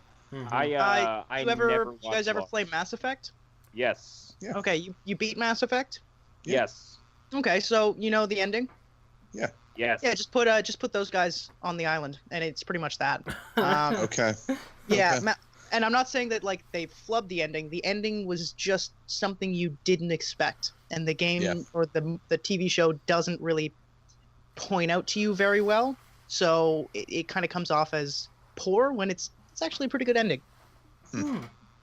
That's my opinion, though. I liked Mass Effect. I enjoyed the endings. I'm actually replaying them right now, just to see, because I haven't beaten them since they first came out. So I'm going to try them, see if I like them as an adult, decide from there. But Lost has a pretty okay ending. Yeah, it's one of those things that I want to revisit. I don't know if it's still on Netflix or not, but my wife and I started watching it and then just kind of lost track because other things happened. Right. Yeah. Yeah. Yeah. And American Connor, one of the reasons you should check out The Leftovers 2 is because you get to see Stick as a crazy old man. Yeah. More so. It's so good. It's Yeah, it's radical. Yeah, it's very good. And as a fan of The Keep, as I know you are, you will enjoy it. You will enjoy it very much because it's untethered. I can't remember his name, but it's just that actor just going all in, just doing what he does, just at full power, and it's the best. He's always in overdrive. Yes, definitely. He's playing a character who's lost touch with reality somewhat, so it's earned. So Stick. Okay. Yeah. Yeah. Well, he thinks the world is ending and shit. And like, there's a scene where like he's talking to somebody through a TV. Because that's a pretty weird one. All right, you have sold me. Yeah. It does get like, there are episodes where it gets very Twin Peaksy. So that's that's actually what I used to describe it as. Like, if you've seen Twin Peaks, you'll love The Leftovers. It's the same vein. What monster? You want to be part of the show now? It also stars the unofficial 5th cast member. There's also 2 teenage boys in the show. Wouldn't be the first time. God damn it! There's also 2 teenage boys in the show named Max Carver and Charlie Carver. And guess what show they were in, Connor? Teen Wolf. Always Wolf wraps is your up the Teen Smallville. Wolf. God damn it. It's not my Smallville, it's my Teen Wolf, god damn it. Keep your Teen Wolf out of my Smallville. So which cast member from Teen Wolf is going to be part of a sex cult then? Oh well, I'm here's the pulling up thing. Teen That's Wolf right actually now. a very easy thing for me God. to answer. That shouldn't be the way you approach this. But no, the lead actor, he'll be in one probably. I have what's never his name? seen the Teen Wolf TV show, but I'm Nor have looking I. at the trailer right now. This dude looks like he's gonna be like the enigmatic leader of a sex cult in 25 Yep, years. Tyler Posey is he's very. I'm gonna be in a sex cult, and he was in Collateral Damage. He's the little boy, isn't he? God damn it, he's the little boy in I'm Collateral pulling up Damage. Tyler Posey's IMDb page, If and he's he has the- been in a whopping Teen Wolf. Oh, hold on. He's also got some other stuff. He's got, like you said, Collateral Damage. He's the Kidnapped. little boy in Teen Wolf, in Yep. Collateral He's Damage. also Holy in shit! Scary Movie 5 Oh, God. as David, Yep. He and is. Maids in Manhattan. Yep. Also, if you don't know the twist to Collateral Damage, there's a woman who you think is like the love interest who turns out to be the villain at the end. So I just spoiled Oh my Collateral God. Damage for you. God damn it, Arlen. How dare you spoil a 16-year-old movie for me? Where How dare Arnold you? Arnold walks into like a shock jock's office and like destroys his set or whatever. Like he destroys the audio port. That's the only thing I remember about that movie and the ending. Everything else is a blur to me.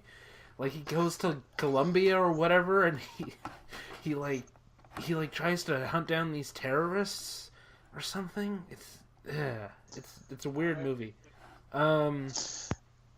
Anyways, Do we want to move on to this next story? I mean, Yeah. I know almost nothing about this comic. Yeah, what is this? Okay. So The American Way. The That's American Way. interesting. That. It's a comic book written by I'm gonna make sure I have the story in front of me before I say too much about it. But it's a comic book that was written by, I believe, the writer of 12 Years a Slave. Don't quote me on that yet. shit. Okay, here's the Google blurb for the American Way. The American Way of life, or simply the American Way, is a unique lifestyle of people in the United States of America. It refers to the nationalist ethos that adheres to the principle of life, liberty, and the pursuit of happiness. Well, that's one way of putting it. No, so the American Way is written by John Ridley, who did in fact write 12 Years a Slave, among other things. Such as pretty good 2016's credit. Ben-Hur, and no. the Jimi Hendrix That's not movie so good. All Is By My Side, which featured no Jimi Hendrix music. That, but no, here's the thing. He's otherwise a good writer, by all accounts. And this is a comic he wrote before he became like a big name in movies. And his movie is basically a sequel to his comic. And the idea of the comic is that there are these superheroes who are established by the government to sort of be like propaganda figures, basically. In a weird way. So to sort of like quell rebellion among Americans and people who are feeling downtrodden.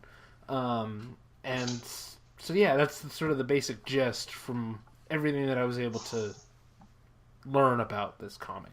I mean, he's writing a sequel about like the next generation after the generation that was in the comic, I guess. And it's being produced by Blumhouse, which... Okay, Blumhouse has a hit or miss relationship with me in the fact that I dig their production style, where they just give directors $1 million and they'll make like 48 movies a year. But like 47 of them can tank, and that's 47 million. But they only need one of those movies to hit, and then they make their money back every time. M. Night You wanna- Shyamalan, here's you wanna $5 movie million. that's not gonna Do whatever the fuck you want. Exactly. You want a movie's not going to be that movie? What? Truth or Dare. Oh man, Truth or Dare looks bad. Yeah, it does. It looks Starring- so bad. Tyler Posey. Thank you. No shit. No.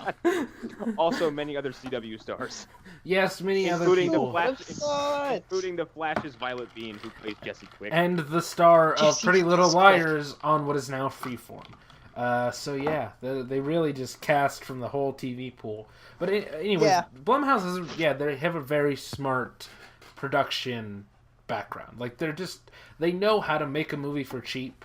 The problem is now it's like they've become that studio where it's like a few years ago it was like from the studio that brought you Paranormal Activity 2 through 5. Oh God, no.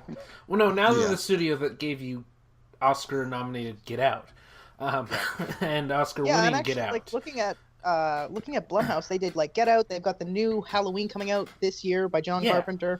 They have Split. I didn't see Split, but people keep telling me it's fantastic. It's fucking amazing. It you is. should have seen it by now. Yeah. Well, look, I know, man. I'm bad with these sort of things. Movies I love to death, but I don't have much time anymore. Here's the thing. I give a pass on Split because the news that M. Night Shyamalan made a good movie is probably it's not spreading very fast. That's the problem. No. Like people kept telling me it's good, but I Night... know him. I know what he does. Here's the thing. It's not the M. Night Shyamalan of the last few years, and it's a massive spoiler if I tell you exactly why. It's an M. Night Shyamalan movie from the early part of his career. Oh no! See, I know that it's part of Unbreakable. Okay. Like that's right. already been spoiled. Like that's gone. You don't have to worry about that. But here's the thing: it's not the same guy who told Disney to fuck off a couple years ago. Yeah. About 10 years ago. It's not that guy. It's not the guy who believed that he was the next greatest thing in filmmaking, and who thought Lady in the Water was the best idea ever. One of my Dark Souls bonfire. Yeah. It's not the same guy who took Avatar: The Last Airbender and was like, you know what would make this better if we make all the leads white. Right. Oh, they made a Avatar: The Last Airbender movie. I didn't know that. It's called The Last Airbender. Oh God! How did you? No, that was the joke. Is I pretend it just doesn't exist. Gotcha. Speaking of avatars, hot garbage. You sold it very well. Connor, come on. Hold on, I was trying to get the cat from knocking over my McFarlane toys. Oh, okay. James Cameron is a muck spout. Yeah, that's pretty good one. But I don't know, like Blumhouse has kind of already tried to get into the superhero thing, and I think that's their next thing. Like, they've done horror as like a base, like in a place that they can always go back to. But I get the feeling that superheroes are something that they're really interested in. So low budget superhero movies are going to be a thing, and I'm fine with that because just do them good. Yeah, totally do them good. That's the thing, is just make sure that it doesn't suck. I'm good with that. Yeah. Give me some low budget indie movies with like people who have superpowers. Also, it's being written by the same guy who wrote the original comic, which is something we really haven't had before. That doesn't necessarily mean it'll be a good thing, though. Yeah. True. But like nobody's tried it also. It's like, well, they got done it. So they got a guy who liked the original comic to come make a movie. His name was Frank Miller. Right. Yeah. Oh no. Yeah. Oh and no. And he made the Spirit. And Stephen King did direct. What's the one? Maximum Overdrive. Maximum Overdrive. What?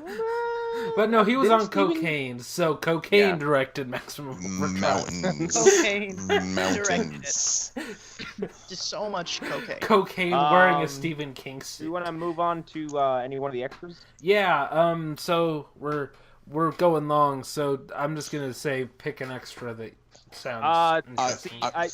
We'll go Sophia Lillis from It as Nancy Drew. The only thing I have to say about that is like, I know of it. My sister had all the books, and as someone said before the show started, it's going to lead to the inevitable Hardy Boys Nancy Drew. Yeah, character. that's how it's Nancy going to Drew-verse. Nancy Drew-verse. I'm all into it. And it's going to cross over with the CW universe, and we're going to have Arrow, we're going to have Riverdale, we're going to have Sabrina, we're going to have The Witch. It's going to be this crazy whole universe now. Yeah. Buckle up, because it's going to be a wild ride, that's for sure. Here's the thing. If at the end of one of the movies there's a post-credit scene, and there's a man with a glass eye and a cigar wearing a trench coat, and he's like, so you outside the apartment, and then oh no. No. I don't get this reference. No, that was my very bad Peter Falk impression. I do have something to say about the Division thing though, because Yeah. Yeah, I don't know what this Because- is actually. Somebody wanna okay, fill me so it's the Division game is being made into a movie. Yeah. in? No, wait. What the fuck? Are you Yes. serious? Wait, hold on. I'm mad. I think I'm genuinely no, mad now. I'm not, because I think this is one of the ideas for a game movie that is hard to fuck up. Right. No, the because thing is, it's just going to be a generic movie now. Here's and the they're thing, just gonna though, pump it's- the Ubisoft logo on it. So here's the thing. So it's David Leitch, one half of the team behind John Wick. I have to stress, one half of the team behind John Wick, but still one half, who is directing the upcoming Deadpool 2. He directed Atomic Blonde. And there's Oh shit. Okay. Okay, yeah, you know what? Oh. I'm in. Yeah. Looking at his filmography right now, you had me at John Wick, but now that you have Atomic Blonde, The Bourne Ultimatum, and I'm not a huge fan of it, but I genuinely like it for the cinematography. V for Vendetta. I'll watch it. He's been in a bunch of action stuff. Like he was a stunt coordinator for. Actually, yeah, like I'm looking at his stunt coordination one right now. He did Arlen- something like Tron, Bourne. It's really good. Arlen, what do you know about the Division? I know enough. I know that my brother would take up the TV upstairs when I'm still living with my parents. You know the plot? I know the basic idea. Like there's a Okay, 'cause I think virus.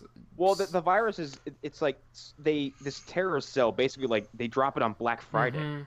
and it's Yeah. called I think it's called the money virus because Yeah, basically yeah, everyone that's what they spreads call it it. because they keep touching money and handing it to each other. Yeah. I think that's kind of a cool idea. I also like the idea of like a super top secret organization of the government who are basically just like regular citizens who have to be activated. Yeah. Yeah, I got those American sleeper cells. Mhm. Yeah, I think it's like actually a really cool thing because like they're not like they're not super soldiers. They're not like fucking big giant gruff fucking mercenaries. They're just firefighters, paramedics, bartenders. Just good people. Huh. They're good people. Actually, I quick, actually really like that. I quick, don't know about... sorry. Go on. sorry, no, I was just gonna say, quick comic sidetrack. That sounds a lot like the idea of one Warren Ellis comic called Global Frequency, where there's 1,000 people on the Earth who all have one specialty and can be called on at any time to solve a crisis. Huh. Yeah, it's similar to that, but like the opening cinematic of Division is really cool because it shows all these people like kind of living their lives and like they have this little watch or light that goes off. And like some of them actually kind of get a little upset because like they're with their families or they're doing something they have to do. Right. And like when Jesus, this call this- comes, they have to get up and go. So here's the This thing. sounds exactly like Global Frequency. Knowing that Ubisoft had they bought the name Tom Clancy from Tom Clancy before he died, which is still just the weirdest move that they've ever made. Yeah, they just want to keep putting it on the box. People will buy it. I will say everything I'm hearing, it adheres to the best of his books. Like the great thing about Red October is that Jack Ryan's just a dude. He's just a dude. He's a guy. Yeah. He's not he's not a secret agent. He's not I honestly There. haven't played a Tom Clancy branded game I didn't like. right. Rainbow Six, Vegas 2. Vegas. Oh, Yeah, I didn't play Vegas 2 Vegas 2. I was- played Vegas 1. Vegas 1 was good. Vegas 2 was bad. The online for Vegas 2 is much better than the main game. Mhm. Yeah, I couldn't play that at the time. I was too young to play online games, or at least on the God, PlayStation. kill me. Anyways, Son Hey of a man, bitch. I'm 22 now. But back then, I believe I'm the youngest person on this call, and I at feel the bad moment, about yes, it. yes, you are. Okay. But yeah, I'm almost two of you. as Oh long no, that's illegal to talk to me. No, I don't. as long as Ubisoft doesn't Assassin's Creed this, Oh, here's the thing. Did Ubisoft Assassin's Creed or somebody else Assassin's Creed Assassin's I think Creed? I think I someone don't else know Assassin's Creed did them. well, so here's the thing. I don't know who did it among the corporate shenanigans. Who done it? Who done it? Is it the corporate shenanigans of the people at Fox who are responsible for the last half of Fantastic Four, or is it the people at Ubisoft? And insert honestly, Ubisoft reference. I think because it's the same problem with the games. I think it was Ubisoft because for some reason there was somebody at Ubisoft who was like, this Animus stuff with Abstergo, it's the most interesting stuff in the entire series, and we're gonna focus on it so fucking much, and you're gonna love it. And the reality is, I hate it, and most people Look, hate man, it. I don't know about you. I think we had this conversation on Facebook. I actually like I like the science fiction side of Assassin's Creed. I think it's very interesting. Now, Yes. to defend myself, I think what they did in the movie was an absolute dog trash. I think it's a symptom of a bigger problem. I think because exactly, yeah. And, it's my thing with it is it's not as much the sci-fi, apocalyptic god kind of thing. It's the insistence on removing you from the most interesting parts of the game, which is being a pirate, being an Egyptian hitman, being You're a cop. something. Egyptian sheriff. You're just kind of like a wandering. Forcibly pulling you from that and going, hey, why don't you go wander around this office for an hour and just hit buttons? I like that personally, but I play games much differently than most people. I absorb story content more than I absorb gameplay. So for me, that was like a really cool moment. I could get out of this, see what the world is like here, why they did this, the story behind it, and what the eventual end goal would be by forcing you to take a step back. Now, as somebody who wants to get into the game development side of the world, I realize that you can't do that. It breaks immersion for players, and I respect that. Exactly. But I'm a history buff, so putting me in the shoes of I can't remember what they're called. The Magi. The Magi. Which, unfortunately for Assassin's Creed Origins, they don't suck you out of the game to go make you sit through any of that Abstergo stuff anymore. It's it's all in the background. But like Assassin's Creed Black Flag, where it's like you're a pirate. Oh shit, that's awesome. And then they pull you out like you're about to meet Blackbeard. Oh wait, you're in an elevator now. Go press the tablets. Yeah, I want to go back to the guy who played Constantine doing my voice and being really cool and stuff. Yes. See, what you gotta do is Constantine was. I didn't know that. Kenway. Kenway. Yeah, he's totally. Edward Kenway. Yeah, same guy.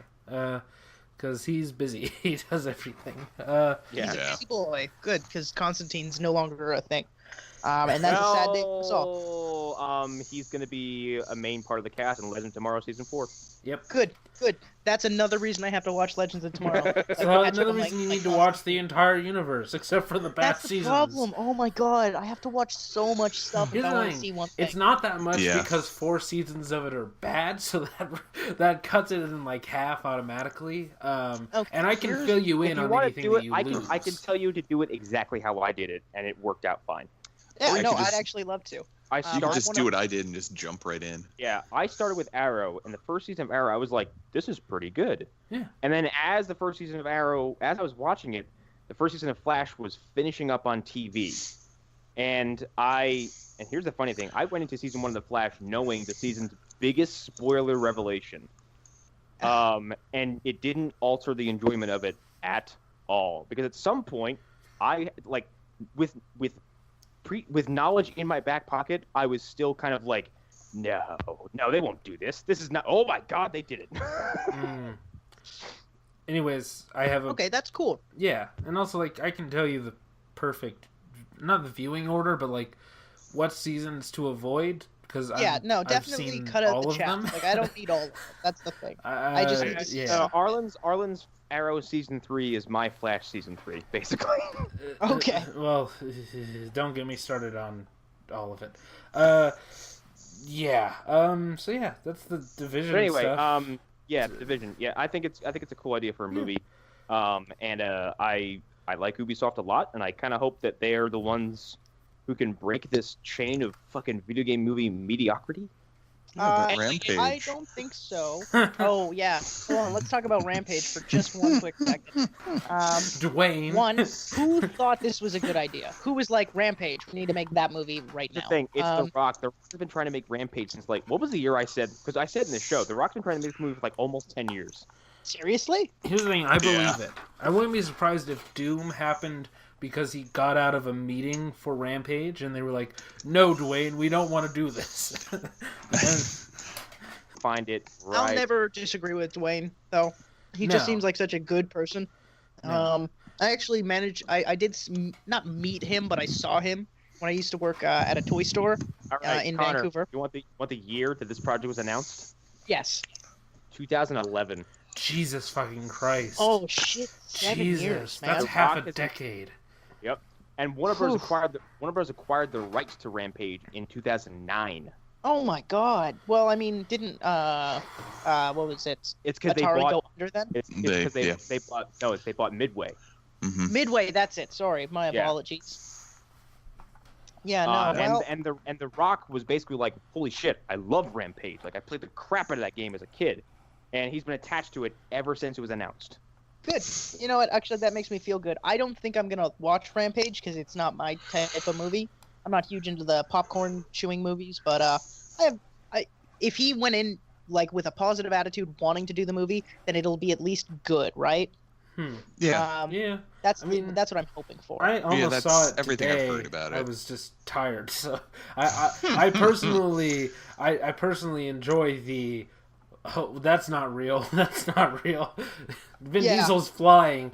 What? They landed on a car. That's how they survived. On Rotten Tomatoes, it has a 51, which is probably on the higher side. That's one of the highest that ain't bad. scoring video game movies on the planet, actually. I mean, That's a funny thing about media is that video games and movies, they copy from each other so often, but they have such a hard time transitioning into each other. Like, tell me, besides the Pitch Black and Vin Diesel universe ones, what are good video game movies or movie video games? X-Men Origins Wolverine.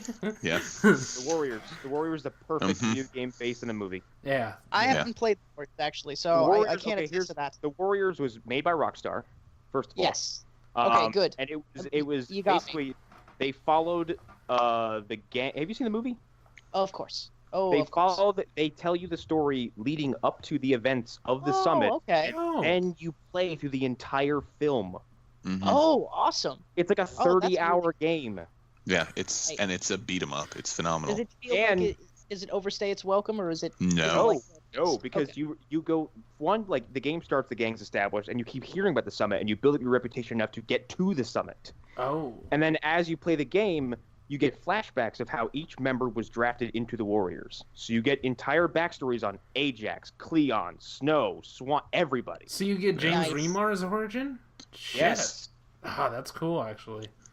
And like you see, like basically, and it might not be strictly speaking canonical, but they go through like rigorous effort to flesh out the Warriors universe. I mean, I don't think the Warriors canon is a closely guarded exactly. secret. It's not, but like it's you can't.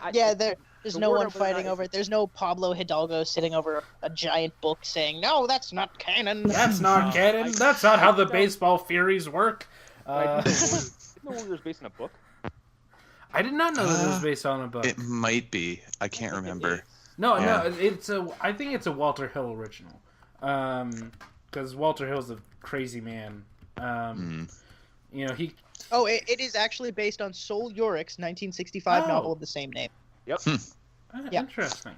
One of the crazier things with the game too is that in the Warriors game you can unlock a Warriors arcade game in your home base that plays just like Double Dragon. And tight. one of the crazier things is once you get to the end of that game, if I remember correctly, you're playing as the ghost of the leader of the Warriors. Yes, you play as the ghost of Cleon, and you fight the people who killed him. Okay, so I'm You get to be a ghost? I'm looking at the story of the book, and like just based off the language that they're using, it seems like it's less cartoony than the movie goes. Like the movie goes for like Clockwork Orange style gangs. Like this is like there's the Puerto Rican gang. It's the black gang. It's the etc. It's the they're black. It's the and nationality Hispanic. gang. Right. Whereas again, the movie goes for like these guys. They all wear suspenders. You know what? I think the movie definitely took the right steps in the right direction. I agree. I totally agree. I wish gangs dressed that well. I wish there was a group of mimes. And here's the thing. I've always thought it's more terrifying because you don't know if somebody just dresses weird. you don't know they're in a gang until other people from their gang show up. So you're just spending the entire time just like... If you see a single baseball field, you're like, what the fuck is that guy doing? But when 6 more guys show up dressed as a baseball field, you're like, oh my god, am I in danger? Yeah. Yeah. So like if a guy's Oh my wearing God, roller like- skates and he has a leather jacket. Oh, damn it. Just I fucking go there. The fucking Saints. Like, Yeah. that guy's roller skating the subway. That's weird. There's 12 more guys roller skating the subway. Something's up. I need to go home right now. I need to go right now. So by the time you know, it's too late. It's just like... Don't- Let's avoid the bathroom and go home right now. Yeah. Yeah, pretty much. But yeah, The Warriors is the perfect video game based in a movie, but there has not been a movie that's perfect based in. Honestly, I hold Silent Hill personally in very high regard. Oh, because actually, there I'm is, 100. I take that back. Silent Hill, the first one, great movie. Christoph Solid movie. Gans, Sticks to. I fucking love Silent Hill. I'm gonna do my best to make sure as much of that game spiritually gets into this movie. Yeah. They even used the same music from certain scenes that the game had, and Got the that is same what got me. Poser from the Silent Hill games. Yeah. Yeah, Also, like that's in perfect. a weird twist, in a weird way, Christoph Gans has influenced me recently because he made Silent Hill. He also made a movie called Brotherhood of the Wolf, which I've never seen before. That's the one with Marco DaCosta, and if I remember correctly. I am playing through Bloodborne, and apparently Bloodborne is heavily influenced by Brotherhood of the Wolf, down to outfits and weapons. That would make sense. Yeah, no, I'm looking at the stills right now. Like the opening Whoa. page is the Hunter's Nightmare outfit. Yeah. Or like the title card, I guess. Oh, this Which is fantastic.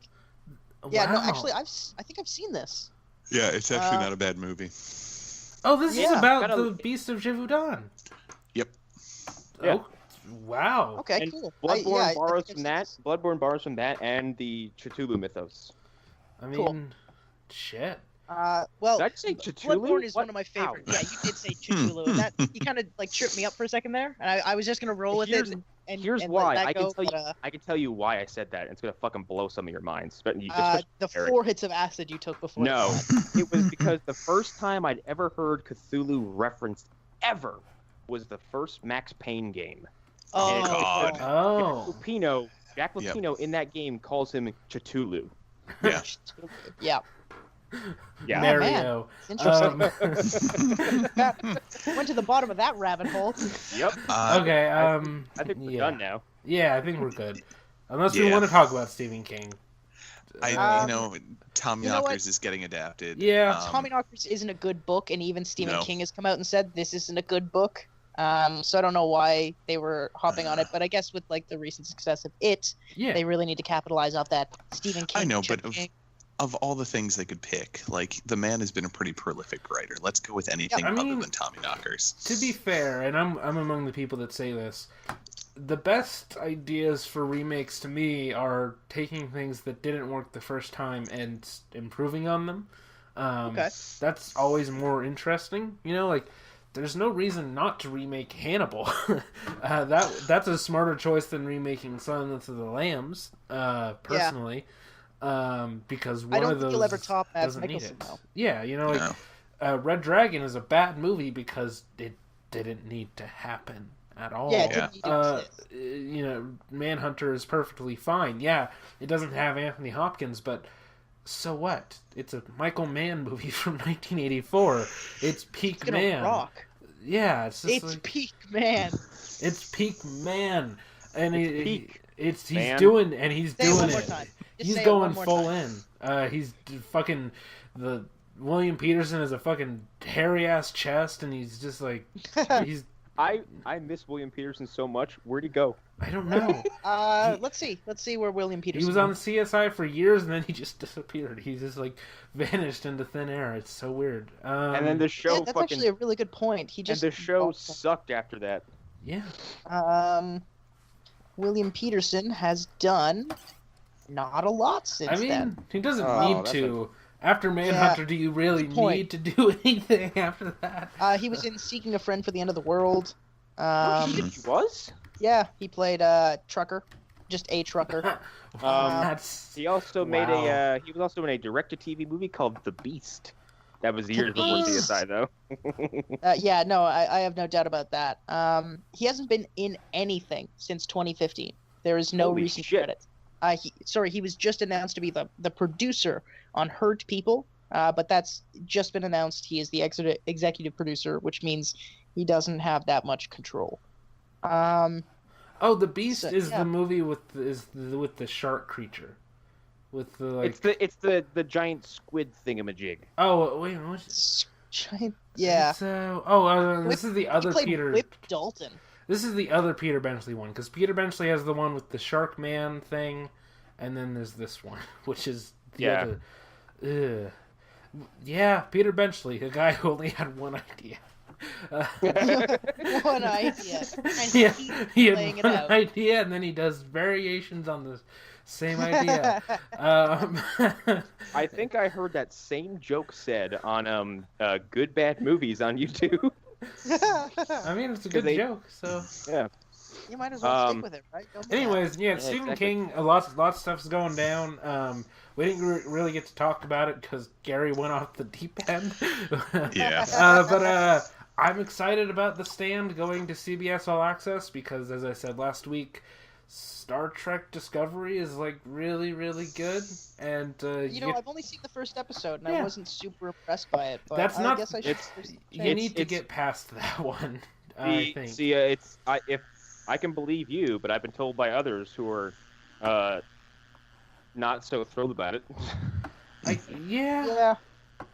Wow. The others Interesting. who are not so thrilled about it have odd opinions sometimes. Yeah. Our I don't- opinions being a. Here's what I'll choice say. word. The later episodes, it is a Star Trek show. Like, they capture the spirit of what nerds like to say Star Trek should be, while being different. And I would like to talk to the people who really don't like it, and who think it's not good Trek. And I would legitimately like to hear one what of them they have could to be say. on this show. The other one, probably not. Okay, if you're talking about Alan just, I don't know what his thing is at all. He's apparently seen the entire show. I thought that he'd only seen the I pilot. believe the words he used were Gene Roddenberry is rolling in his grave. Yeah. Oh, and man. Then I he- was like, really, Alan? It didn't happen when Spock jumped on Right. Khan and started punching him in the face? and then I referenced a line, and he didn't just repeat the line back to me. He repeated the line verbatim. he did that weird autistic Alan thing where he was just like, I remember every word that was said in that scene. Wow, Smallville! And he was just like, I was like, damn, Alan, you got that exactly right. But no, it's like it's a really good show. So, but here's the thing, like, point is, it's a good show, and CBS All Access, as I pointed out in the chat, it's uncensored, it's unrated, so they can go all in on The Stand. It's not going to be like the 1990s movie, which stars Okay, Gary look, man. Sinise. I love that movie. I love that movie so much. Here's the thing: if I understand why you might, and I actually think Gary Okay, Sinise is I should good in the rephrase that. I movie. like the bad movie that is. Okay, I see what it's you mean. So horribly cheesy. Me and my dad watched that as when I was much younger, and it was M-O-O-N. very, M- very M-O. good to see how a bad movie is made. Yeah. I get that. Yeah, like it's not very good. Again, Gary Sinise is probably the best part of the whole thing, I'd say. Yeah. Oh, Like- easily. Yeah, he is. Like, it's him, and like, I actually like the guy who plays Flag. He goes way over the top, but he's not bad, I don't think. No, he's not. M-O-O-N. That spells car. Like, come on, man. That's iconic. Yeah, I've been Yeah. saying that since I was a kid. No one gets it. yeah, it's pretty good. But yeah, like, I'm into it. And also, here's the thing, it's not like they're just starting over with The Stand. It's the same people who've been working on The Stand for a couple years now, which is kind of good news to me. So I don't know. Stephen King stuff is happening. That's all I really have to say about it, unless anybody else Yeah. has an opinion on a Stephen King I'll- getting revived, sort of. I mean, No. he's gotten a lot of attention in the sense that, like, he'll disappear for like a decade, and then all of his movies will be Right. made into, or Yeah. all his books will be made Yeah. into movies. Yeah. It just happens. And it's one of those things that I hope they continue the trend of doing good adaptations because Yeah. I mean it's not to be too morbid, but who knows how long we have with him? Because people who have a history of cocaine abuse don't tend to live very long lives. True. Yep. I mean, that's the part about cocaine. It's so good. Yeah. Hopefully, never want to let go. Not my favorite thing in the world. Yeah, wow. well, that makes sense. That's you would have an opinion on the matter. But no, like, I mean, hopefully they. You're just. Oh, this is getting awkward. I love this. The stammering. I don't know. I'm so tired right now. You don't even know. If you were going the way I think you're going, Arlen, I don't think you understand my history with drugs. I've kept it pretty goddamn quiet. No, here's the thing, Eric. Here's the thing. I know it, but it's so long ago that it doesn't count. You know, when I was drinking laudanum that was full of opium. Hey, did you ever try Ludes, by the way? No. Dig right in. Like, what was the last time you did a hard drug? This is that part of the podcast now. No, but yeah. No, that was a joke. Obviously, don't 6 years ago. Yourself. 6. Okay, well. Yeah, you got me. You got me beat. Yeah, it was probably 8 or 10 for me. But no, like. Oh wow. I'm just saying, Connor. I believe it. I believe it. I mean, that begs into the question: what do we count as a hard drug? But that's something for a later discussion. That's a different story for a different episode. Yes, absolutely. For the next episode, maybe I'll talk about that time I did 2CI. Anyways, I'm just hoping Stephen King dies before they remake Rose Red, because that's gonna happen at some point. So. Oh, they're gonna remake Carrie. They're gonna make all sorts of stuff. Well, they already did remake Carrie once. Carrie has right, like a. Did. With what's her face? If we get another Carrie, it'll be a TV show. It'll be like an HBO original. Which, as I say that, I'm like, yes, please. Yeah. I'm into that. I know it's not going to happen, but I would love to see them actually adapt The Dark Tower properly before Stephen King twists off this mortal coil. Not going to happen, but as I was I trying to say during our... I'm almost positive the Dark Tower movie... I think the Dark Tower movie took 5 years off Stephen King's life. It took 5 years off of my life. But see, here's the thing.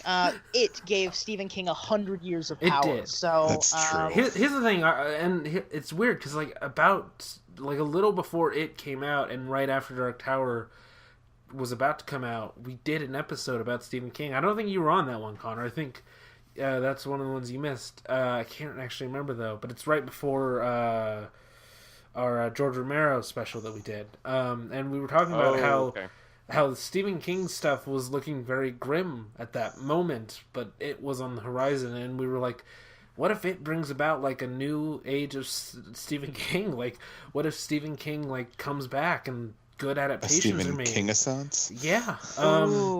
And at the I time, can't wait for Ubisoft to fuck that one up. Yeah. At the time, it was like, I don't know how that can happen because I wasn't in the middle of Dark Tower Despair because I only saw that movie in January. But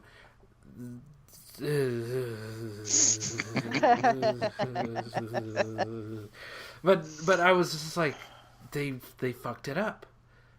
I knew they would, but I didn't believe it. They fucked it up, and so yeah, I don't know. I'm glad that it's looking up. I guess I don't know. Yeah, that's I think the best way to look at it. Yeah, hopefully it'll get better. I don't see it getting worse, honestly. I think Stephen King keeps like a pretty tight leash on his property in the sense that I think he has creative control over a lot of it. Stephen King is weird because like, if we came to him and said that we wanted to remake Christine, and we had a good enough pitch, he would sell us the rights to Christine for $1. It's the same thing he did to Frank Darabont for Shawshank and Green Mile. So and The Mist. Actually, The Mist is a fantastic movie. That's the only reason that there isn't a Stephen King averse. Like, that's the only reason there isn't like an MCU for Stephen King. Didn't they try and like pitch that with Dark Tower? They did, but the thing is, you can't really do it because he's just given the rights away to so many things. But he does that for everybody. He sells that to studios for $1 and to just anybody who wants to produce it for $1. So the rights to all his material is just everywhere. everybody has it, and it's a situation where all of the big studios could each start their own Stephen Kingiverse. They could all do it, and if any one of them were successful, it would only help the other ones, actually. Well, I mean, at this point, they could just pretty much like retcon it and put it in the Universal Dark Universe, because it's not like anything else is using that property. Okay. Even though that's the coolest name. Before we go on for 3 hours, let's end the show. Okay. Yeah. I think I had something to close the show with. Oh wait, hang on, hold on, I got it. It's hold on, wait. James Cameron is a lubberwort. Ooh. He is also a Mumblecrust, a Quizbee, a Raggerbrash, a Rakefire, a Royerbanks, a Saddlegoose, and a Scopperlotcher. Ooh, I've got a couple. He's a blobber, a cabbage hat, a pigeon, a viper, a telegram, and a stupid bitch. All of those things. He's also a Skinflint, a Slugabed, a Sneaksby, a Spoonie, and a Stingbum. And he is an unlicked cub. All of this endorsed by Connor Irving, our Canadian on the council for tonight. Yeah.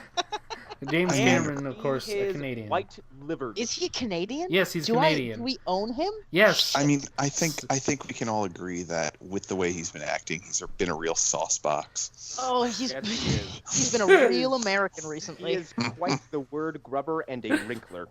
Wait, okay, Irving, is that an insult that people in Canada use? Like, he's an American. To a certain degree, yes. Wow. Deserved. It's not get like it, that. though. I live personally right next to Seattle, so I've never really had a problem with this. But when talking to people in like closer to the East Coast, and they're like, yeah, the Americans come up and they just like get drunk in our bars and walk down to the border and like shoot everyone. Well, right. having been originally from the East Coast, I can tell you that's exactly how it works. Yeah, no, like especially in Wisconsin, I think it is. Like they can just walk right over to Saskatchewan, like cross the border while walking as a 19-year-old, get drunk at 19 and walk across. And then they just like start fights and I lived in New Jersey during what I will refer to as the MTV Scourge. Oh wow, okay, that's actually pretty good because you don't even have to describe it, and I know when that was. Yep, and it was so bad that God sent a hurricane to destroy that entire boardwalk.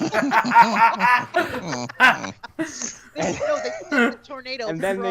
And then they rebuilt it. They rebuilt it, and God was like, "Nuh-uh," and then sent a fire and burned the rest down. By the way, those are two things that actually happened. The boardwalk is gone. Jesus Christ! Awesome. And Monster has now figured out how to turn the PS4 on. This is my cue to leave. Nucky Thompson is crying. So, Hey, Haro, on all the places. I want to come inside now. What the hell? what sort of plug is that? That was my Wilbur Brimley. I want to come inside. Oh my God! I'm doing okay now. I'm not an alien. I want to come inside. It's okay. I won't do anything crazy. I won't stick my fingers into the guy with the long eyebrows' face. It's so weird because in the back, the noose in the background. It's so good. Yeah. I'm okay now. I'm okay now. Just let me in. I want to come inside now. Yeah. Kurt Russell should have been like, "You are inside," and close the door. Yeah. Anyway, I'm Connor McGraw. This has been a long episode of After Dark.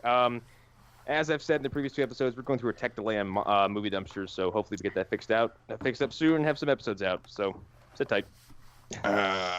Eric_Fedor on Instagram, pictures of stuff.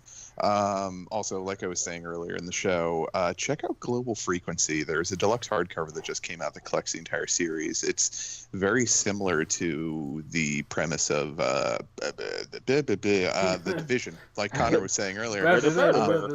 Yeah, it's Warren Ellis doing a really good series that unfortunately ended far too soon. That sounds like a Warren Ellis book, though. Yeah, pretty much. Yep. My name is Connor Irving. You can find me on Instagram at maybe Connor. I have a podcast coming out soon, but it's not out now, so I'll hold off on giving that one out. Just tease it slightly. Hold on. I got somebody wants to talk. Yeah. Yeah, it's me, David Lynch. I want to just say one more thing. Fuck James Cameron. James Cameron can suck my ass. Now go listen to my album about clowns. And remember, if you want to hear me daily, I have a podcast where I read the weather in Spain. That wasn't David Lynch who did an album about clowns. I thought that was Crispin Glover. No, he did the Crazy Clown Time album. Have you never heard this? That's right. I've done he it did. all. Okay. My socks are on fire. There's a clown in the closet. Have you seen Twin Peaks? I'm disappointed by it. Okay, bye everybody. Did you Yeah, watch? bye, everyone. Did you watch Twin Peaks on your phone? Get real. Bye. Bye. Fuck James Cameron. Fuck James Cameron. James And Cameron fuck did the X-Men Apocalypse. Fuck Bryan Singer. Bye.